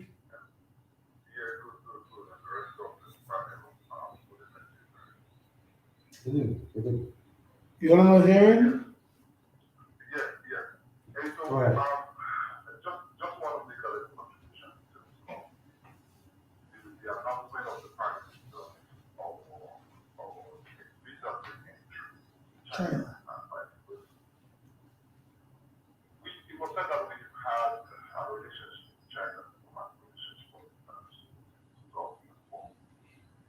During that time, I would like to ask how many products, how many goods and services we have shipped to China in this new sector relationship. Because it would seem to me, common sense would be that if you have any relationship with a foreign country, especially one like that, there would need to be an economic benefit for the people in that country in terms of exporting goods and services. And for the number of years we have had that relationship, I can't remember the last time when there was any market from China on anything, except for the Prime Minister going on some tour and coming back with announcements of funding, not essentially from the Chinese government, but from Prime Minister. And there is so much question shortly in that relationship. And what it makes me realize what I am observing is that this relationship has not. But the entrenchment and power and security are one, and its intention to make Dominica one party. And he made an interesting comment in the past. It is an extension of the other branch of the competition. He said we should come together instead of why don't we come together? Let's have a discussion on the cabinet. And he mentioned there geopolitical events going around where everybody's coming together. What are we seeing happening in Dominica?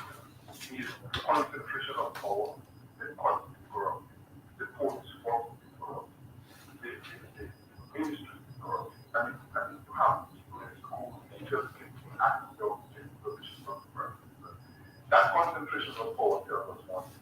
That is individual wants to run the country like a hologram.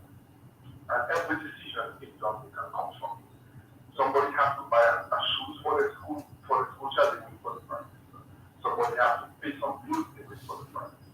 Somebody has to pay their rent, they have to pay for the parents. What kind of society are we? What kind of development? And from what I have seen, and like I've said before, this is not a guy who just buys for this is a man. And if you sow seeds of hatred, if you sow seeds of division, if you sow seeds of dishonesty, what else do you expect to return to it? We're going to see a country that is divided, a country that is full of hatred, a country that is full of brilliant things, a country that where people think that it's above the individual. And I would like to remind you to the cabinet and the prime minister that the constitution of Dominica is the supreme law of the land. It's not his will, it's not his action. And if his action and his will does not fall in sync with the constitutional process and the constitutional requirements, it is illegal, and illegality has consequences. So all these people who are in the nonsense we have done, that is to understand that the open their soul is not to the legal party, not to the freedom party, it's not to the government, but to uphold the constitution of the land. We can all disagree on the constitution. We can all have different points of view. That's fine. That's great for open problems of democracy. Let the best ideas contest. And if you ask the people to elect in all the branches, show it in parliament and come up with suggestions. That's why we have a parliament. Just going there. Work together. That's what the intention of the Yeah, but parliament I is don't for. know. Not to come and talk Yes, about one job, one yeah. budget, So and just- the original offering. I listen to the council how great. What else is finished? I listen Rules. Yeah, we can just talk about it. and it's Yes. I don't have time to do it. that are Yeah, one this is said,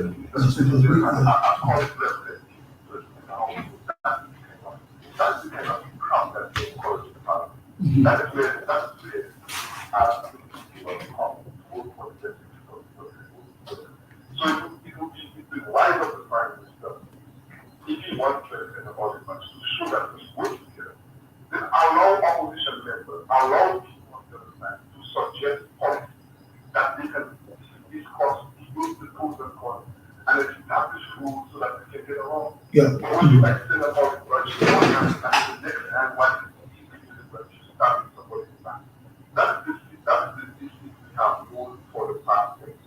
Yeah. My friends, we talk about it all the time. That relationship with China, the only person it has benefited is Roosevelt here. You don't because of what the MOU is planning. What is the MOU? Only Roosevelt here in China. We don't have export to China. We don't have tourists coming from China.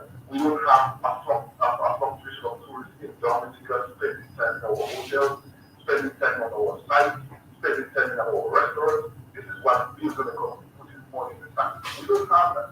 What we have instead, Chinese are coming to build health centers. Chinese are coming to buy property, to sell goods to us. Because it's good. Yeah. It's Okay. the worst. I'm sure, but the worst thing that happens is when our own people put us back into that situation. Anyway, thanks for the time, and I'm listening as always. You too. Thank you very much. Yes. Hello. Good evening. Yes. Yes. Yes.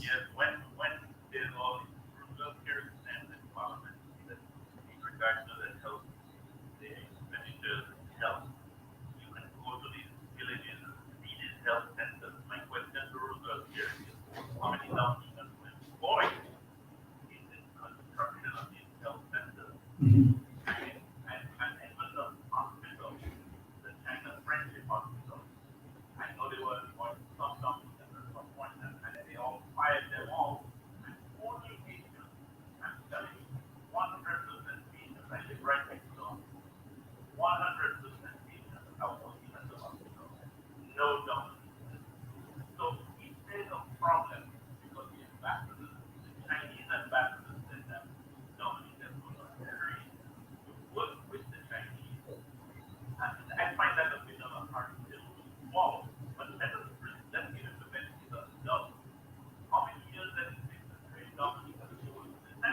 Because since the hospital construction began, it is now 5 years in the making.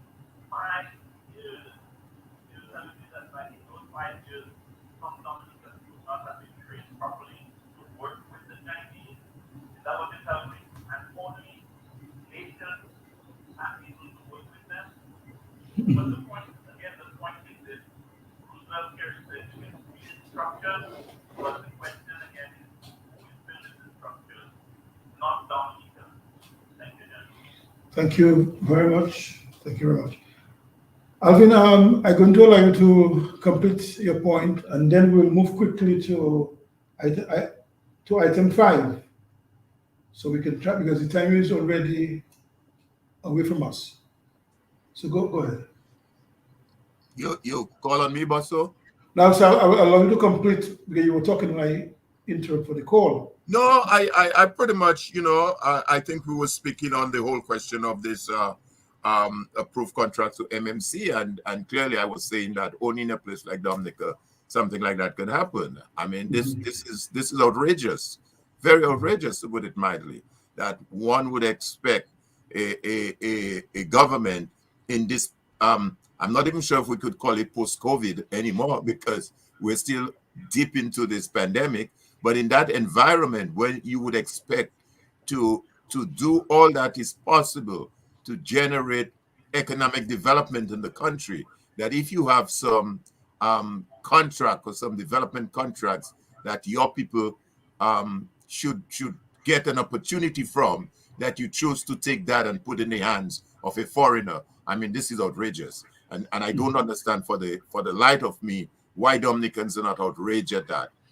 At the end of the day, we elect politicians and governments to look into our best interests, to provide for us, to improve our health, to improve our economic status, provide jobs, housing, that we're able to send our children to school. That's what we elect a government for, not we elect a government to make it better for somebody outside of the country. No. So I just don't understand. And I'm calling on the truckers, the contractors, the business sector in Dominica to say something about these issues. They have a responsibility. Again, back on the whole question of democracy. That's why institutions are there.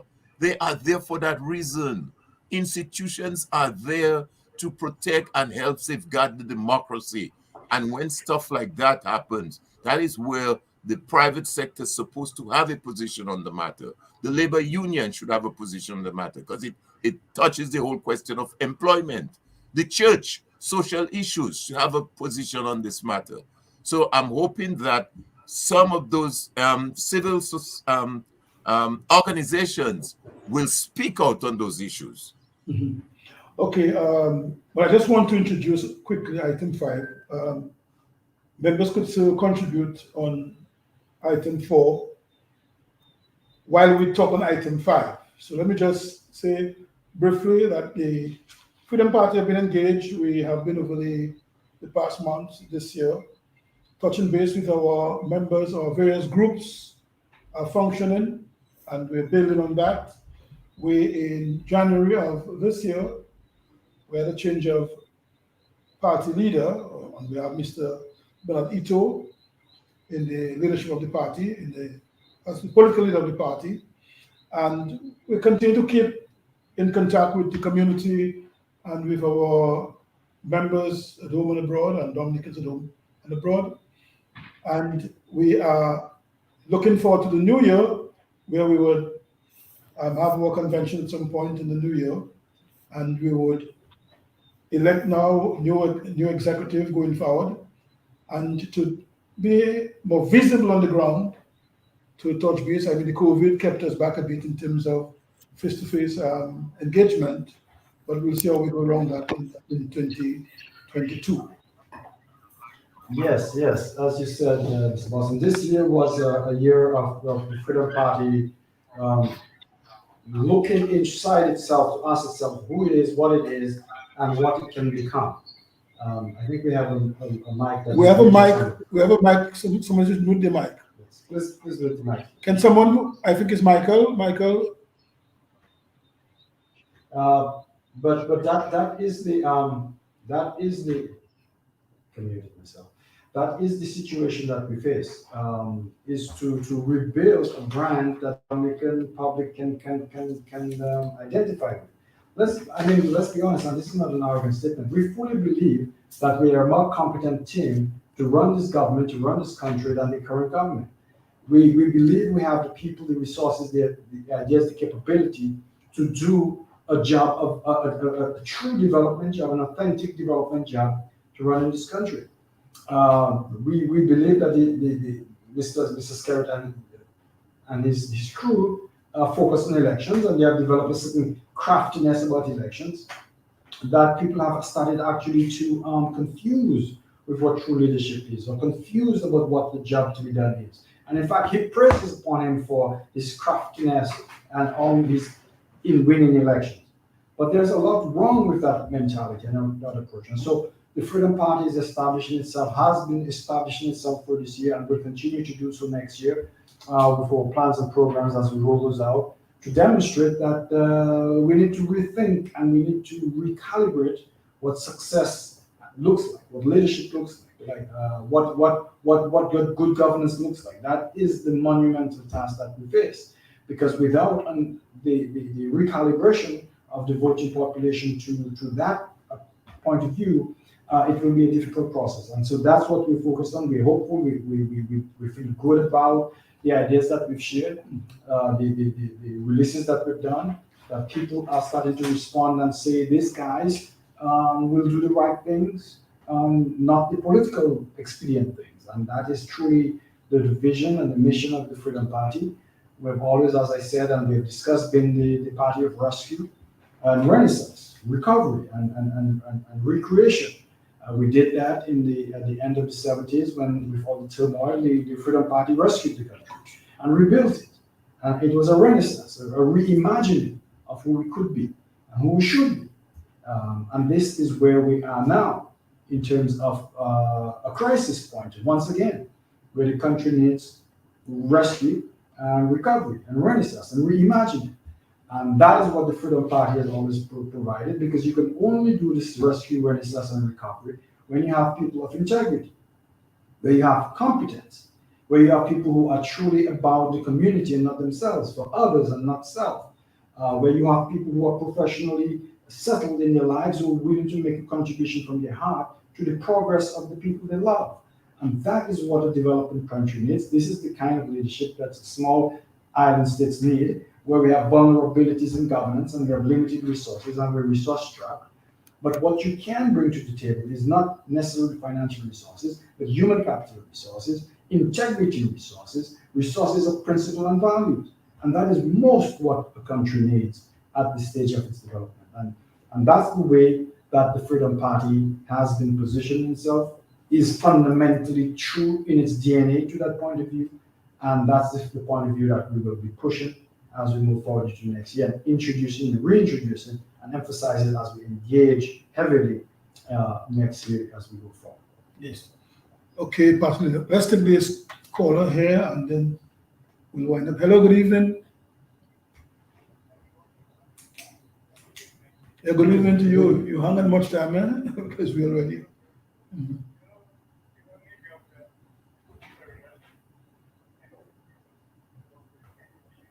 Yeah.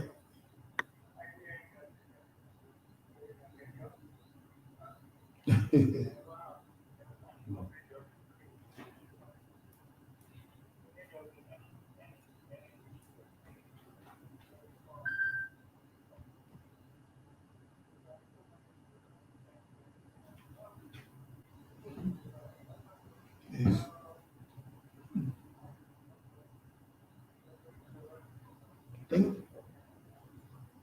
Yeah, thank you very much.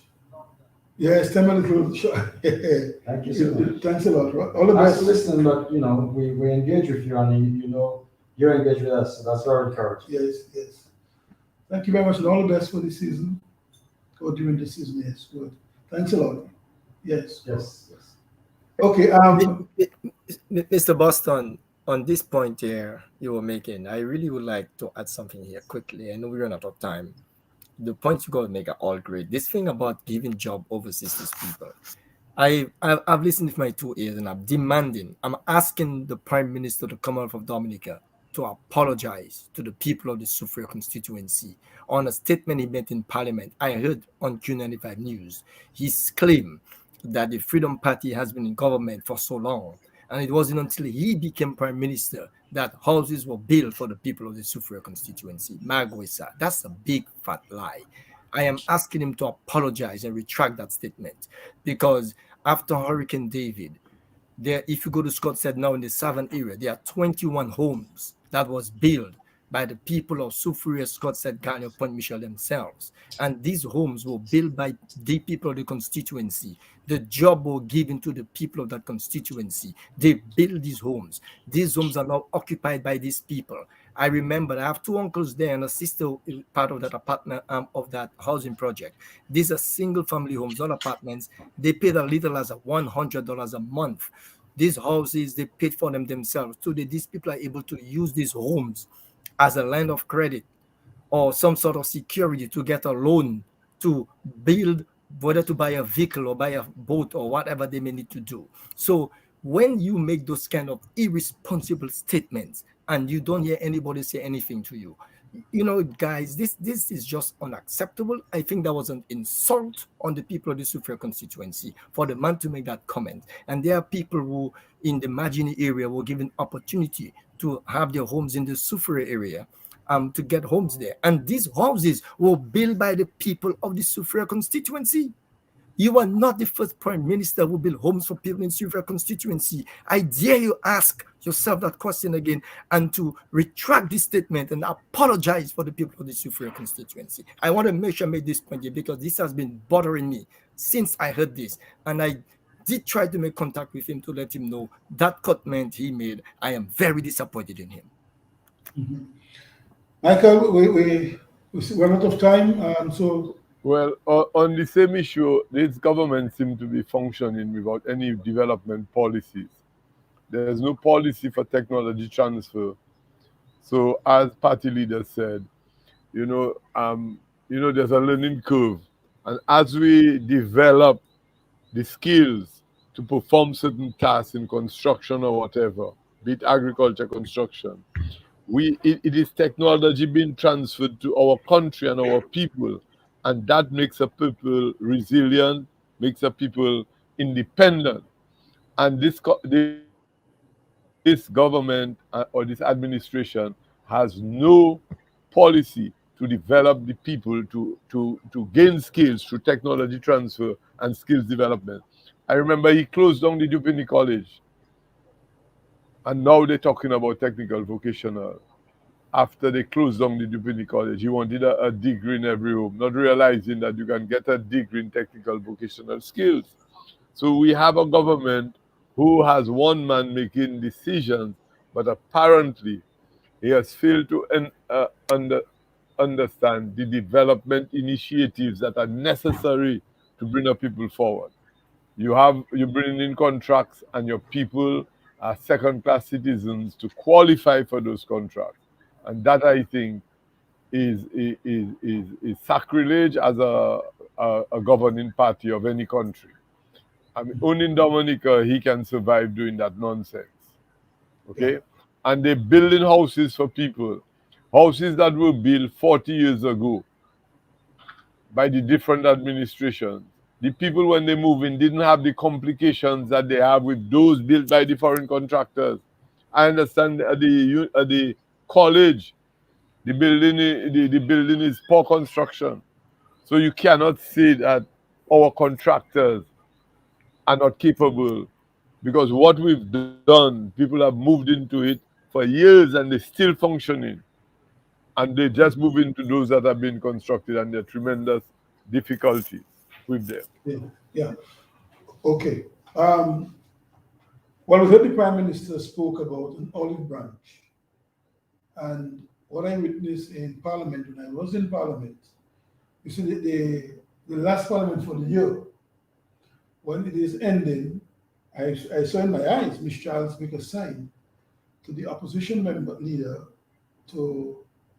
because that's the last Parliament for the year, unless, God forbid, there is an emergency.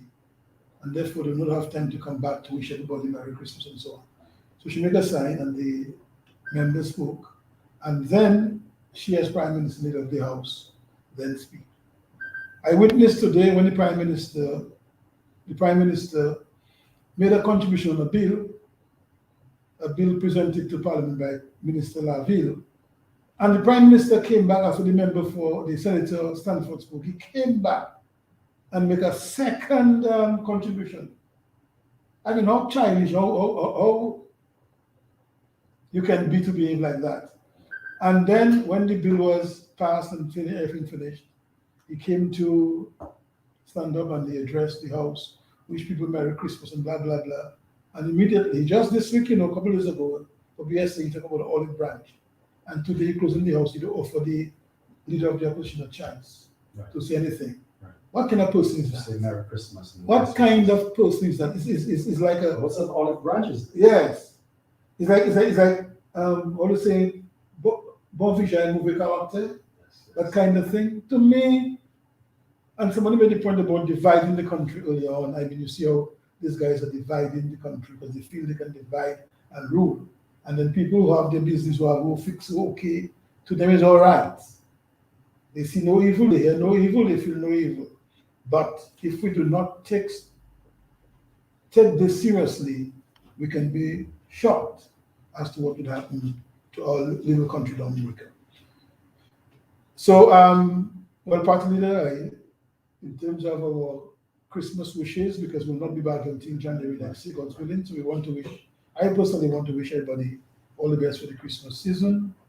I mean, try your very best to be safe. I mean, you can have your Christmas in your little home with your children and your family. Have a little Christmas there. What God bless you with, enjoy.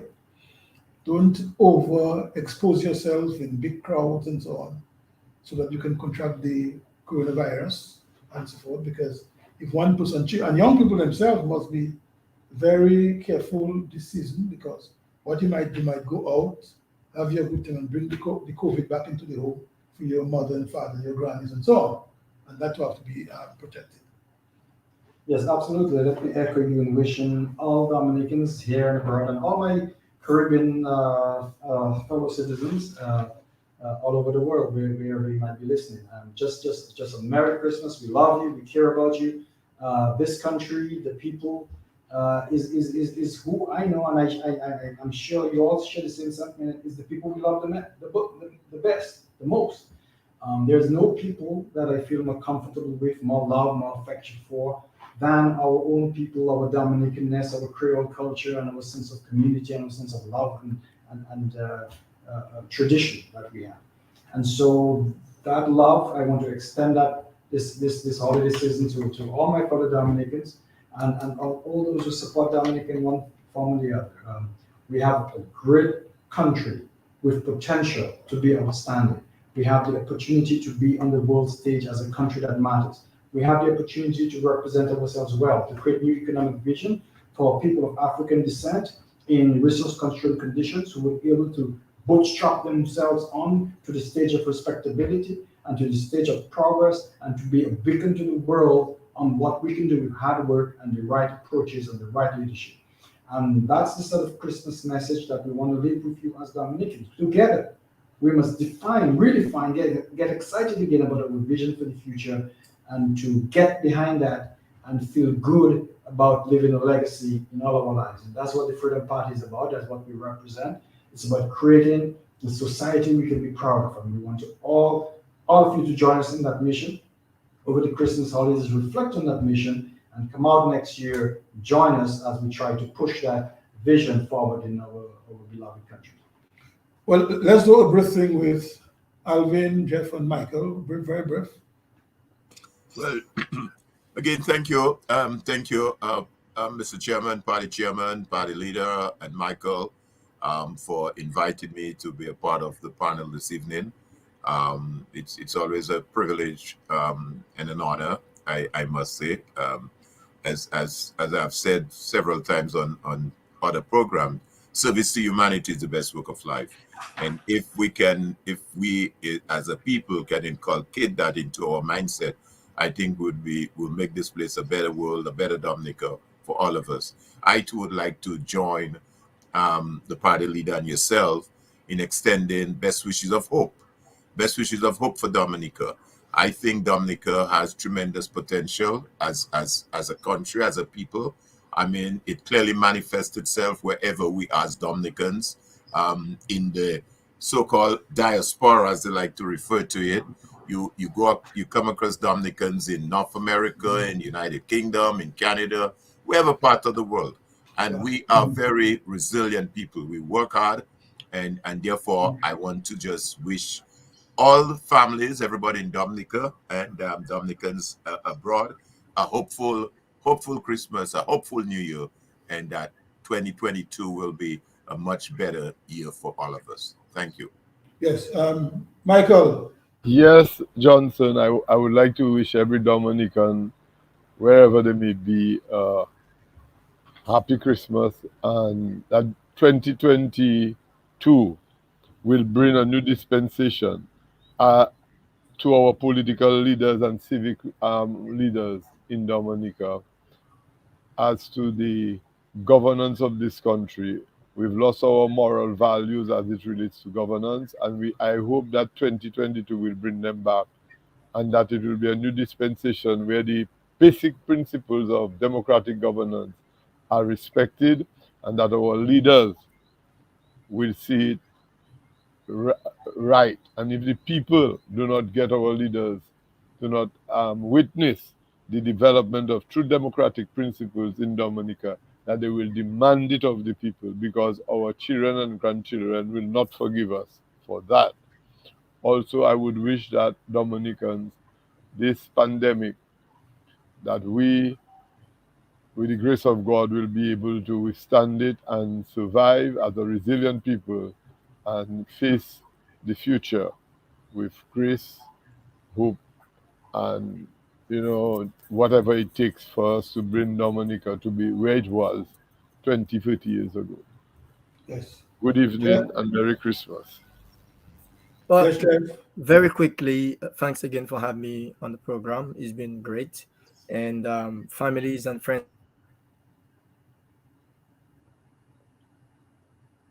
getting together, as Mr. Bond celebrated responsibly.